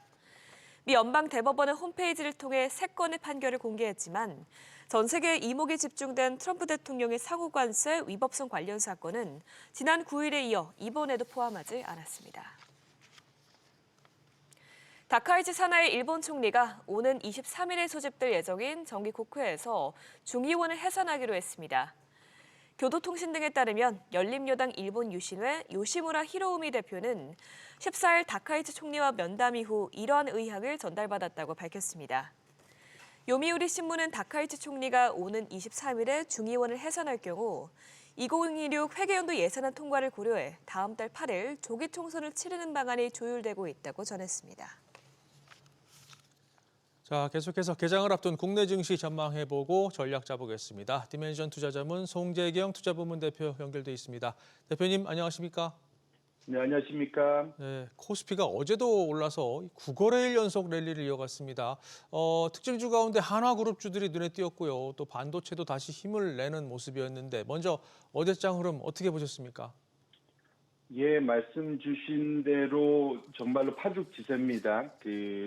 연초 이후에 작년에도 전 세계에서 압도적 1등을 했는데 올해 들어와서도 9거래일 연속 상승하면서 지금 거의 10% 가까이 상승해서 또 세계 1등을 하고 있는 상황입니다. 이런 상황에서 지금 다만 최근 들어서 그 속도가 너무 빠르다 보니까 상대적으로는 소위 변동성, 당일 변동성이 상당히 좀 많아지는 그런 경향도 분명 나타나고 있는 것은 맞는 상황인 것 같고요.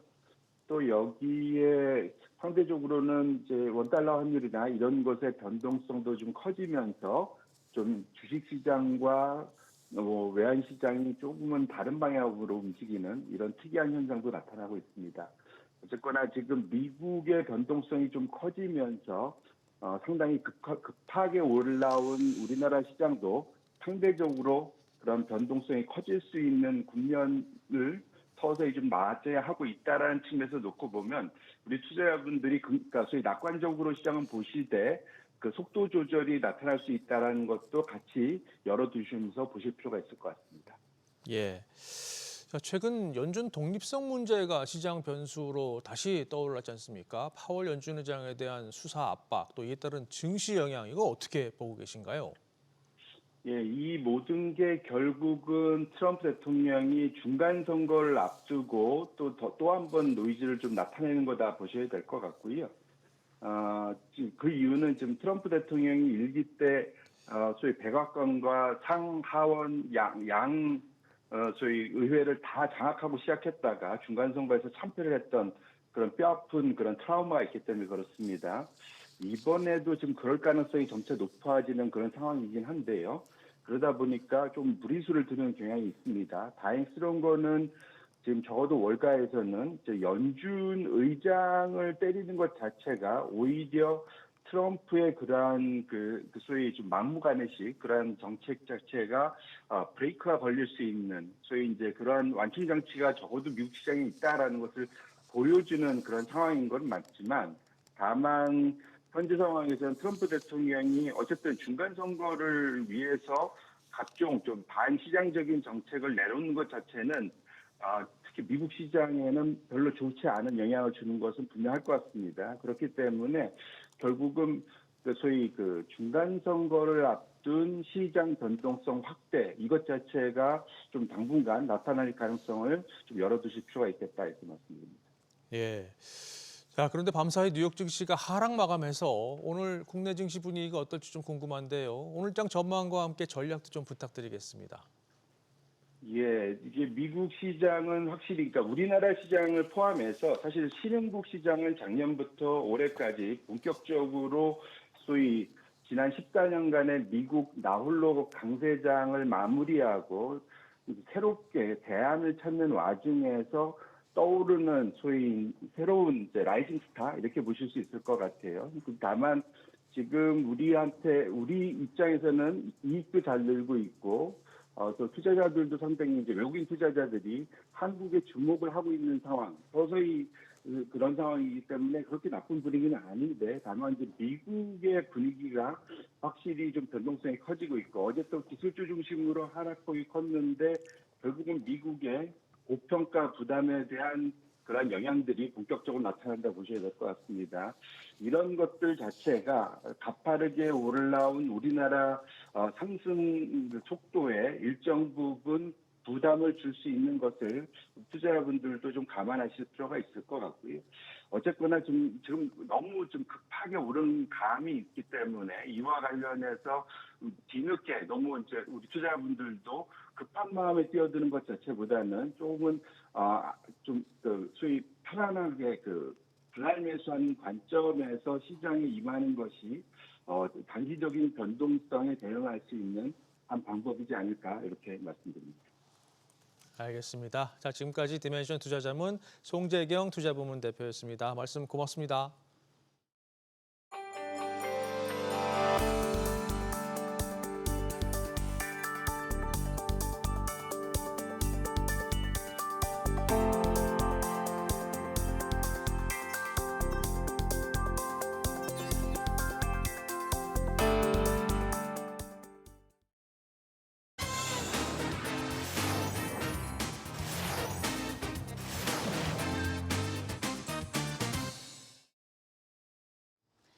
한국경제신문은 올해 유가증권 시장 상장사의 주당 순이익 EPS 증가율이 주요 10개국 가운데 압도적 1위를 차지할 것으로 전망됐다고 보도했습니다.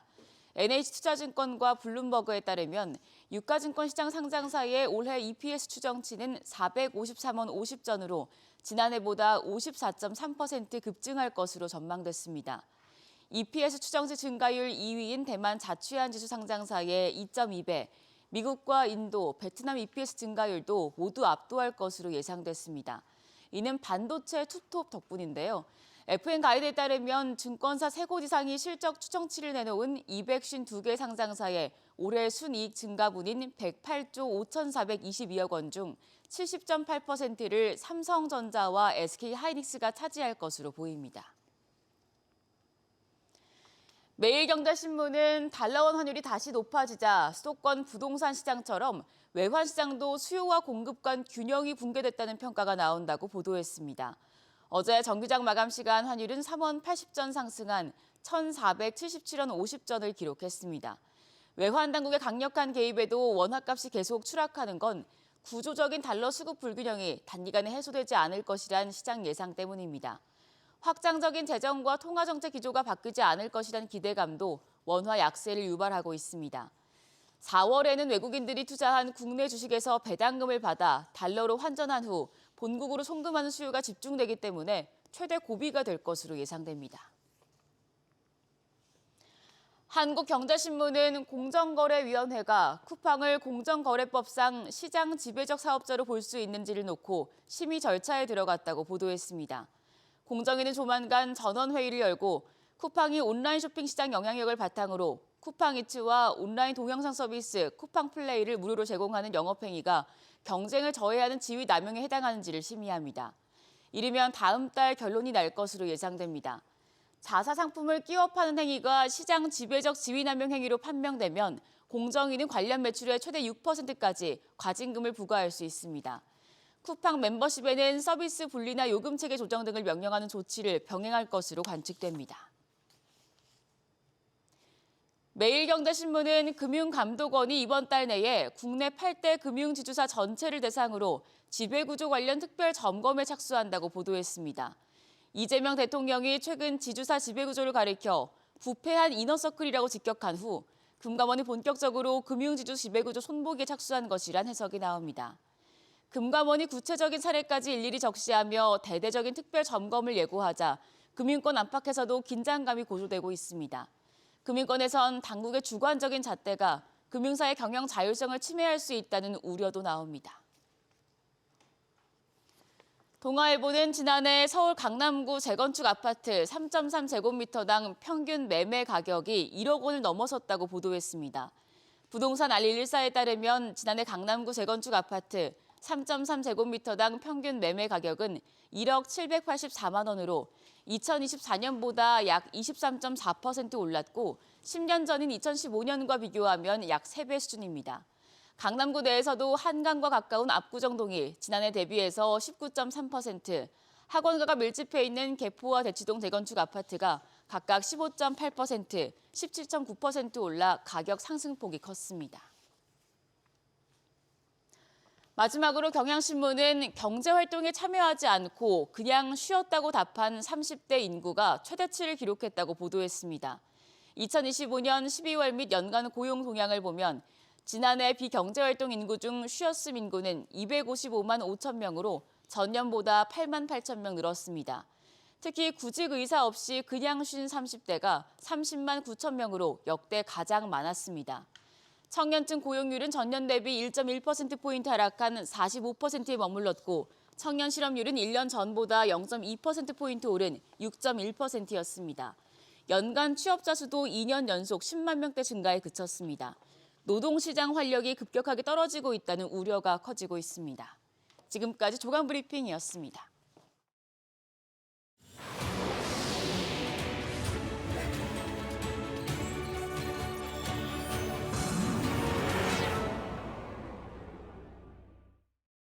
서울 시내버스 운행이 다시 시작됐습니다. 간밤 노사 협상이 타결되면서 이틀간 이어졌던 파업이 끝났는데요. 박규준 기자 나와 있습니다. 자, 박 기자. 예.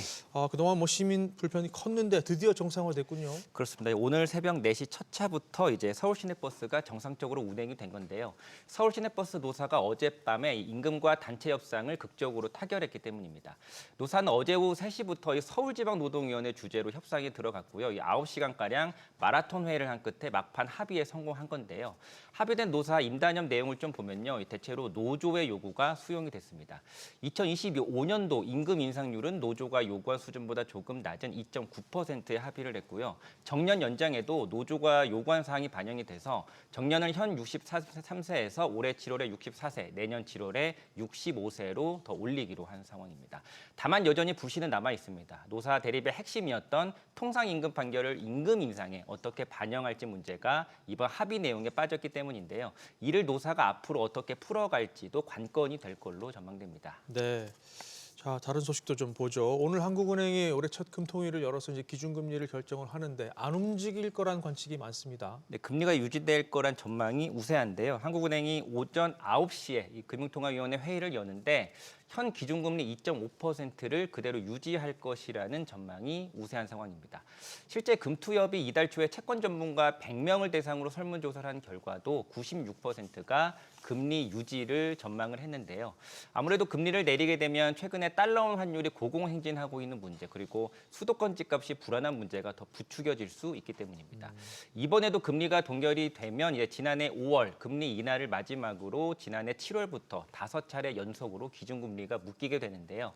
이창용 한은총재가 이제 오전 11시 넘어서 기자간담회를 하게 되는데 이 자리에서 향후 기준금리 방향성에 대한 힌트를 좀 얻을 수 있을 것으로 보입니다. 네. 그리고 기업 이슈 하나 짚어보죠. 네. 한화그룹이 인적 분할을 결정했습니다. 그렇습니다. 하나그룹이 지주사격인 주식회사 한화에서 테크, 또 호텔, 유통 부문을 따로 떼어놔서 이 새로운 지주사를 만들기로 한 건데요. 신설 지주사 이름은 한화 머시너리 앤 서비스 홀딩스입니다. 여기에 이제 테크 분야 그리고 호텔 같은 라이프 분야가 속하게 되는 건데요. 이렇게 따로 분리가 되는 테크, 호텔 사업 등은 이제 김승현 회장의 셋째 아들인 김동선 부사장이 이끌던 사업인데 이번에 인적 분할로 인해서 김 회장의 세 아들 간의 사업 구분이 더욱 명확해지게 됐습니다. 장남 김동관 부회장과 차남 김동원 사장은 주식회사 하나에 남아서 각각 방산에너지 조선 그리고 금융 사업을 이끌게 되고요. 삼남 김동선 부사장만 이제 새 지주사로 떨어져 나와서 홀로 서기를 하게 되는 건데요. 재계에서는 여러 해석이 나옵니다. 이번 분할이 장남인 김동관 부회장이 이끄는 방산, 조선 같은 주력 사업을 주식회사 하나에 남기고 이 비주력만 떼어냈다는 점에서 이제 김 부회장 중심의 승계가 본격화됐다는 해석이 나오고 있습니다. 그렇군요. 네, 박규준 기자 수고했습니다. 지금까지는 보이스피싱을 당했더라도 피해자가 직접 송금을 했을 경우엔 구제받을 길이 사실상 막혀 있었습니다.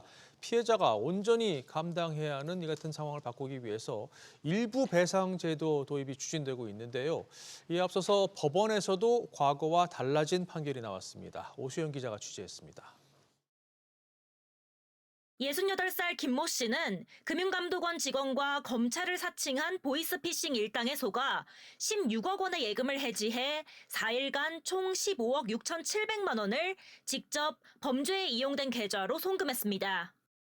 대법원 판례에서는 본인 확인 절차에 대해서 복수의 인증수단을 해야 된다라고 판시를 했었어요. 예금 5개가 10분 만에 문자로만 해지가 되는 것이. 송금 시작 20시간 만에 범죄 계좌가 보이스피싱 이용 계좌로 신고돼 지급 정지됐고 김 씨 계좌도 이상 거래로 감지돼 출금이 막혔으나 풀어달라는 김 씨 전화에 은행은 구체적인 확인 없이 계좌를 풀어줬습니다. 1심 재판부는 피해액의 30%인 4억 6,100만 원을 은행이 배상해야 한다고 판결했습니다. 은행이 형식적인 본인 확인 절차만 거친 뒤에 김 씨 계좌를 풀어준 바람에 피해 규모를 키웠다고 법원은 판단했습니다. 김 씨가 범죄 계좌로 이체를 하던 둘째 날 은행이 해당 계좌가 범죄 계좌임을 알고 세 차례 통화로 단순 경고만 했을 뿐 피해를 막기 위한 추가 조치가 없었다는 게 법원의 판단입니다. 김 씨와 은행 모두 항소 예정입니다. 김 씨는 배상 규모가 적다는 주장이며 국민은행은 배상 비율이 과하다고 봤습니다. 은행이 피해 방지에 객관적으로 부족했다면 배상 책임이 있다. 그래서 즉 금융사의 의무를 형식적 절차 준수가 아니라 실질적으로 피해 예방까지 확대하는 해석을 한 건데요. 이는 금융사의 사회적 책임을 확인한 판결로서 최근 당정이 추진하고 있는 무과실 배상 책임제 여기 도입에 힘을 실어주는 것이라고. 당정은 금융사의 보이스피싱 무과실 배상 한도를 1,000만 원에서 5천만 원 사이로 조만간 결정할 예정입니다. SBS 비즈 오수영입니다. 정부가 조만간 주택 공급 대책을 내놓습니다. 그런데 시장은 큰 기대감이 없어 보입니다. 이 서울 시내 자투리 땅을 끌어모아서 집을 더 짓겠다는 게 핵심인데 정작 필요한 재건축, 재개발 활성화는 규제에 발목이 잡혀 있기 때문입니다. 박연진 기자의 보도입니다. 오는 8월 입주를 앞둔 서초구의 한 아파트입니다. 주민들은 새 집에 들어간다는 기대보다 재건축 초과 이익 환수제, 이른바 재초안 고지서를 걱정하는 목소리가 큽니다. 당초 4억 원대였던 부담금이 집값 상승과 맞물려 배 이상 불어날 것이란 전망이 나오기 때문입니다. 재초안이 처음부터 좀 잘못되었어요. 일반 분양 받는 사람들만 이익이잖아요. 재초안이 생기면은 사업원들은 내가 땅을 제공해가지고 아파트에 짓는데 얼마나 심하죠. 이곳 재건축 현장에선 재초안 부담이 커질수록 사업성이 나빠지고 그 여파로 사업 일정이 늦춰질 수밖에 없다는 우려가 나오고 있습니다. 여기에 고금리와 이주비 대출 규제까지 겹치면서 재건축 단지들의 추진 속도도 더뎌지고 있습니다. 조합원들이 요즘 공사비 상승으로 인해서 추가 부담이 많이 늘어나고 있잖아요. 재건축 부담금으로 또 마련할 방법이 없다라는 거죠. 추가 부담금을 마련할 방법이 막연한 거죠. 하지만 정부는 곧 발표할 공급 대책에 재초안 폐지나 용적률 완화 등 사업성 재고 방안은 포함하지 않을 계획입니다. 집값 자극을 우려해 규제는 유지하면서 공급 확대를 말하는 이중적 태도에 시장에선 불신이 커지고 있습니다.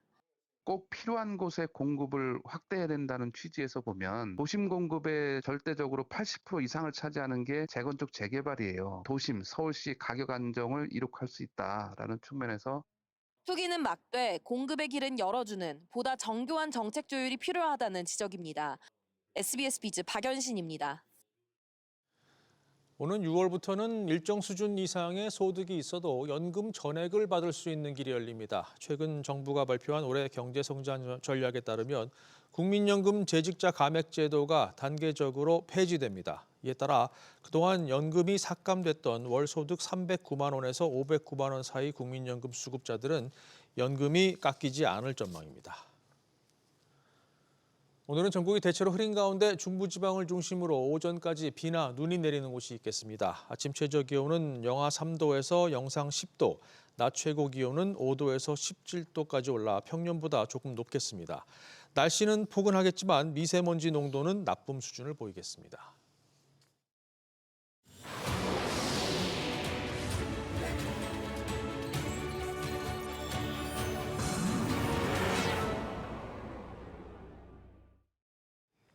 파월 연준 의장에 대한 트럼프 행정부의 강제 수사로 연준의 독립성 훼손 우려가 다시금 커졌죠. 하지만 동시에 금리 인하 기대감도 커지고 있는데요. 파월 의장의 임기가 끝나고 새로운 의장이 부임하면 연준이 금리를 인하할 수밖에 없을 것이라는 관측에 힘이 실리고 있습니다. 반면 에릭 로젠그렌 전 보스턴 연은 총재는 새로운 의장이 부임한다 해도 금리 인하가 확실한 것은 아니라고 말했는데요. 연준의 통화 정책은 한 사람이 아닌 위원회 전체가 결정하는 것이기 때문이라고 밝혔습니다. The administration's made clear that they're not going to appoint somebody who doesn't believe that interest rates should drop quite significantly, which has been clearly expressed by the president. So I think most of the optimism for interest rates coming down assumes that it's going to happen in the second half of the year when there's a new Fed chair in place. It's still a committee decision. Whoever gets picked has to have enough credibility and has to have strong enough arguments that he convinces a majority of the FOMC to vote their way. So it's still not a slam dunk, even with the new Fed chair, that rates actually decline. 멈추지 않는 트럼프 대통령의 파월 압박에 글로벌 정재계 인사들의 반발이 거세죠. 제니 옐런을 비롯한 역대 연준 의장들은 물론 다른 국가의 중앙은행 총재들도 비판의 목소리를 내고 있는데요. 이를 두고 트럼프 대통령의 측근으로 알려진 스티븐 마이런 연준 이사는 적절하지 않다고 지적했습니다. 그러면서 트럼프 행정부의 규제 완화가 추가 금리 인하 여력을 키울 것이라고 자신했습니다. Going forward, I expect that the ambitious deregulation underway in the United States will boost growth without boosting inflation and be one factor supporting a further easing of monetary policy. I don't think it's appropriate for central bankers to get involved in non-monetary policy issues in their own country, and I think it's even less appropriate in other countries. That's all I'll say. 한편 세계 경제 포럼 WEF는 올해 가장 큰 리스크로 지정학적 갈등을 꼽은 보고서를 발표했습니다. WEF의 이사는 관세와 각종 제재가 경제적인 무기로 사용되고 있다고 지적했는데요. 이 같은 리스크가 올해는 물론 향후 2년간 지속될 수 있다고 경고했습니다. I think it's become very clear that geoeconomics, geopolitical confrontation, this is really what's top of mind for 2026, but also for the next 2 years ahead. So I think it's the rise of tariffs, it's the rise of sanctions. If you look at the sanctions-related data, that has nearly doubled in the last few years across multiple types of sanctions. It's investment screening, it's the control of critical resources. So what used to be economic policy and international cooperation has now started to turn into economic weaponry. And I think that's really what we're seeing this rise why we're seeing this rise in the risk. 반면 BNY 멜론의 최고 재무 책임자는 올해 경제와 증시에 대해 낙관적이라고 밝혔습니다. 불확실성은 사라지지 않겠지만 그럼에도 불구하고 올해 전망은 매우 좋다고 강조했습니다. So look, BNY, it's been around for 241 years. Congratulations. We're in the risk management business. Over the last few years, uncertainty has become BAU. So we're in the preparedness game. We analyze a lot of different scenarios continuously, and our outlook for this year is strong. The economy is in good health. The markets have a constructive backdrop going into this year. So overall, we're kind of bullish on where we are from here. 엔비디아를 놓고 미국과 중국의 동상이몽이 계속되어 온 가운데 중국이 결단을 내렸습니다. 빗장을 더욱 단단히 걸어 잠그는 쪽으로 가닥을 잡은 모양새인데요. 어떤 계산이 깔려 있는 건지, 업계에는 어떤 파장을 몰고 올지 임선우 캐스터와 짚어보겠습니다.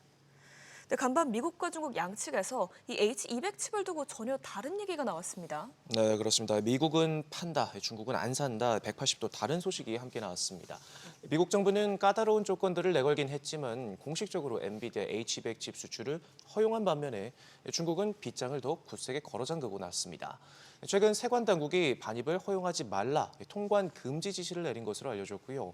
이뿐만 아니라 자국 기업들과의 회의에서도 불가피한 상황이 아니면 구매하지 말라 명시적으로 지시했는데 관계자들은 당국의 지시 내용이 워낙 엄중해서 현재로서는 금수 조치나 마찬가지다 평가하고 있습니다. 네, 그런데 중국 빅테크 기업들의 이 H200 칩에 대한 수요가 매우 강하다는 얘기가 계속 나오지 않았었나요? 네, 실제로 중국 기술 기업들이 애타게 엔비디아 칩을 기다리고 있는 건 사실입니다. 실제로 당장 지난달 기준으로만 놓고 봐도 레드테크들은 엔비디아 재고량의 3배 가까운 200만 개 이상의 H200 칩을 주문했습니다. 하지만 당국이 여전히 팔짱을 풀지 않는 데에는 이유가 있는데요. 우선 당장은 조만간 미국과 협상 테이블에 마주앉기 전에 공약 카드로 엔비디아를 꺼내든 걸로 보입니다. 트럼프가 수출을 허용하면서 내건 조건 중 하나가 판매액의 일정 부분을 떼가겠다 이런 항목이 있죠. 앞서 짚어본 대로 지난달 주문량인 200만 개를 기준으로 계산해보면 판매액의 25%를 받기로 한 미국 정부의 몫으로만 우리 돈 20조 원이 넘는 만큼 전문가들은 이 같은 수입 제한 움직임이 오는 4월로 예정된 트럼프 대통령과 시진핑 주석의 회담을 앞두고 더 많은 양보를 얻어낼 일종의 협상 카드로 쓰기 위한 선택으로 보고 있습니다. 네, 협상을 위해 수입을 중단한 것도 맞겠지만 동시에 엔비디아가 아니어도 괜찮다 이런 의미로도 들리네요. 네, 중국에서는 현재 AI는 단순한 신기술이 아닙니다. 경쟁력을 자체적으로 제고하는 것으로 시진핑 체제가 사활을 거니 신질 생산 능력의 심장이자 제조와 행정, 안보를 관통하는 국가 기관망으로 자리 잡은 만큼 사직필생 태도를 보이고 있고 그만큼 기술력을 빠르게 끌어올리고 있습니다. 여전히 반도체는 치명적인 아킬레스건으로 꼽히긴 하지만 화웨이의 자체 칩과 플랫폼을 중심으로 엔비디아의 쿠다 생태계를 벗어나 홀로서기에 나서고 있고요. 알리바바와 텐센트도 국산 칩 비중을 늘리면서 방어막을 치고 있고 최근에 이런 빅테크들뿐만 아니라 엔비디아를 잘 신흥 강자들까지 줄줄이 안방에서 기업 공개에 나서며 몸집을 불리고 있습니다. 여기에 압도적인 이공계 인재 파이프라인도 구축해 맞서고 있는데 최상위 연구자의 질적 수준은 여전히 미국이 앞서지만 허리를 담당하는 연구 인력의 머리수 싸움에선 중국이 이미 추월했을 만큼 업계는 중국만의 비대칭 전력을 간과해서는 안 된다 계속해서 경고음을 내고 있습니다. 네, 그만큼 앞으로 중국의 홀로서기가 더욱 가속화될 수 있지 않을까 싶은데 우려되는 점이 중국의 이번 결정으로 엔비디아뿐만 아니라 우리 기업들도 타격을 받지 않을까 싶습니다. 네, 그렇습니다. 앞서 젠슨 왕 CEO는 중국 시장이 500억 달러의 기회가 있는 곳이다. 매년 50%씩 성장하고 있다 말할 만큼 꾸준히 러브콜을 보내왔고 또 실제로 사업 확장 의지를 내비쳐 왔습니다. 하지만 중국이 좀처럼 문을 열지 않으면서 기존 전략을 대대적으로 수정할 가능성도 배제할 수 없는데요. 엔비디아의 중국 수출 여부에 따라서 국내 기업들의 메모리 공급망도 영향을 받을 수 있습니다.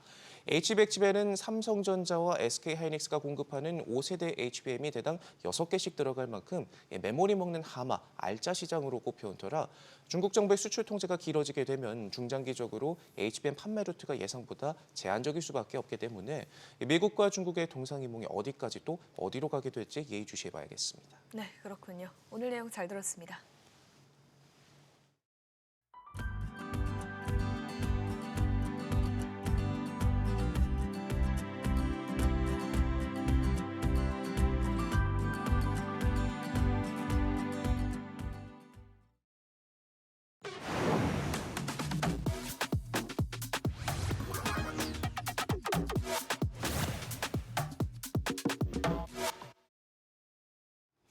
애프터마켓까지 정리해드립니다. 관련한 건이 금융위원회 정례회의에서 빠지면서 조각투자 장외거래소 사업자 선정이 결국 불발됐습니다. 앞서 증권선물위원회 심사를 통과한 한국거래소와 대체거래소 컨소시엄이 유력하게 검토되고 있는 가운데 루센트블록의 거센 반발이 변수로 떠오르고 있는 상황입니다. 총 3곳의 지원 컨소시엄 중 한 곳은 탈락하는 상황에서 얼마나 안정적으로 인프라를 구축하고 사업을 진행할 수 있는지가 핵심 판단 기준인 것으로 알려졌습니다. 특히 대체거래소는 첫 관문인 금감원 외부평가위원회의 기술평가를 1위로 통과한 것으로 전해졌는데요. 이번에 예비인가를 받는 컨소시엄은 주문 체결 시스템과 내부 통제 체계 구축 등 인적, 물적 요건을 갖춘 뒤 본인가를 신청할 예정입니다. 본인가는 예비인가 6개월 내에 신청하도록 되어 있는 만큼 상반기 중 실제 법인격을 갖춘 회사가 출범할 것으로 보입니다. 한국거래소와 넥스트레이드 컨소시엄 모두 연내 거래 서비스를 시작한다는 방침인데요. STO 장외거래소 관련 소식도 넓은 범위에서 거래소 소식으로 함께 챙겨보시면 좋겠습니다. 어제 코스피 지수 장중에 등락을 거듭하다 결국 사상 처음으로 4,700선을 넘어선 채 거래 마쳤습니다. 뉴욕 증시가 약세 보이고 있음에도 불구하고 기관 매수세가 들어오면서 상승 흐름을 이어간 건데요. 어제 애프터마켓 기준가 대비로 0.21% 상승, 한국거래소 종가 대비로는 0.31% 하락했습니다. 그런데 막판으로 갈수록 상승세가 약간 출렁거리기도 했습니다. 우선 반도체 투톱의 경우 삼성전자는 1.38% 오른 반면 메인마켓과는 달리 SK하이닉스가 0.27% 하락으로 마감했습니다. LG에너지솔루션도 1.27% 하락하면서 38만 9천 원에 장을 마쳤고요. 삼성바이오로직스는 0.26%, 현대차는 2% 가까이 오르면서 주당 41만 4천 원에 마무리됐습니다. 9거래일 연속 상승에 대한 이 피로감을 이겨내고 실적 시즌에 대한 기대감 속에서 순환매가 적극적으로 도는 모습입니다. 코스닥은 하락한 종목이 더 많았는데요. 알테오젠 2.3%대, 에코프로 형제들도 3%대 하락했고 이 중에서는 유일하게 레인보우 로보틱스만 1.21% 상승으로 마감했습니다. 고공행진하고 있는 국내 증시, 과연 오늘장 출발 분위기는 어떨지 잠시 후 프리마켓 통해서 미리 종목들 살펴보시죠. 애프터마켓 리뷰였습니다.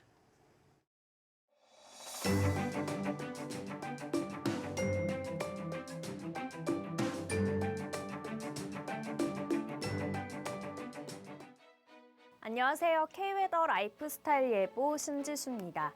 현재 서울 아침 기온 2도 안팎을 보이는 등 대부분 지역 아침 기온이 영상권에 올라 있는데요. 날은 풀렸지만 아직 도로 곳곳으로 살얼음이 남아있어 미끄럼 사고 주의하셔야겠습니다. 낮에는 서울이 8도를 보이겠고요. 주말까지 한파 수준의 추위는 없겠습니다. 하늘은 흐리다 점차 개겠지만 오후부터 공기가 탁하겠습니다. 전국 대기질 매우 나쁨에서 나쁨 단계가 예상됩니다. 아침까지 강원 영서 남부엔 눈이 오면서 산간엔 최대 5cm 이상의 눈이 내려 쌓이겠고요. 경남 남해안 등 경상권 일부로도 비나 눈이 아침까지 조금 오겠습니다. 다음은 자세한 지역별 날씨입니다. 중부지방 대전의 아침 기온은 4도, 낮 기온은 12도 보이겠습니다. 남부지방 광주 6도, 대구가 1도로 출발해 낮에는 광주 14도, 대구 15도 보이겠습니다. 동해안지방 강릉 아침 기온 5도, 낮 기온은 13도 예상됩니다.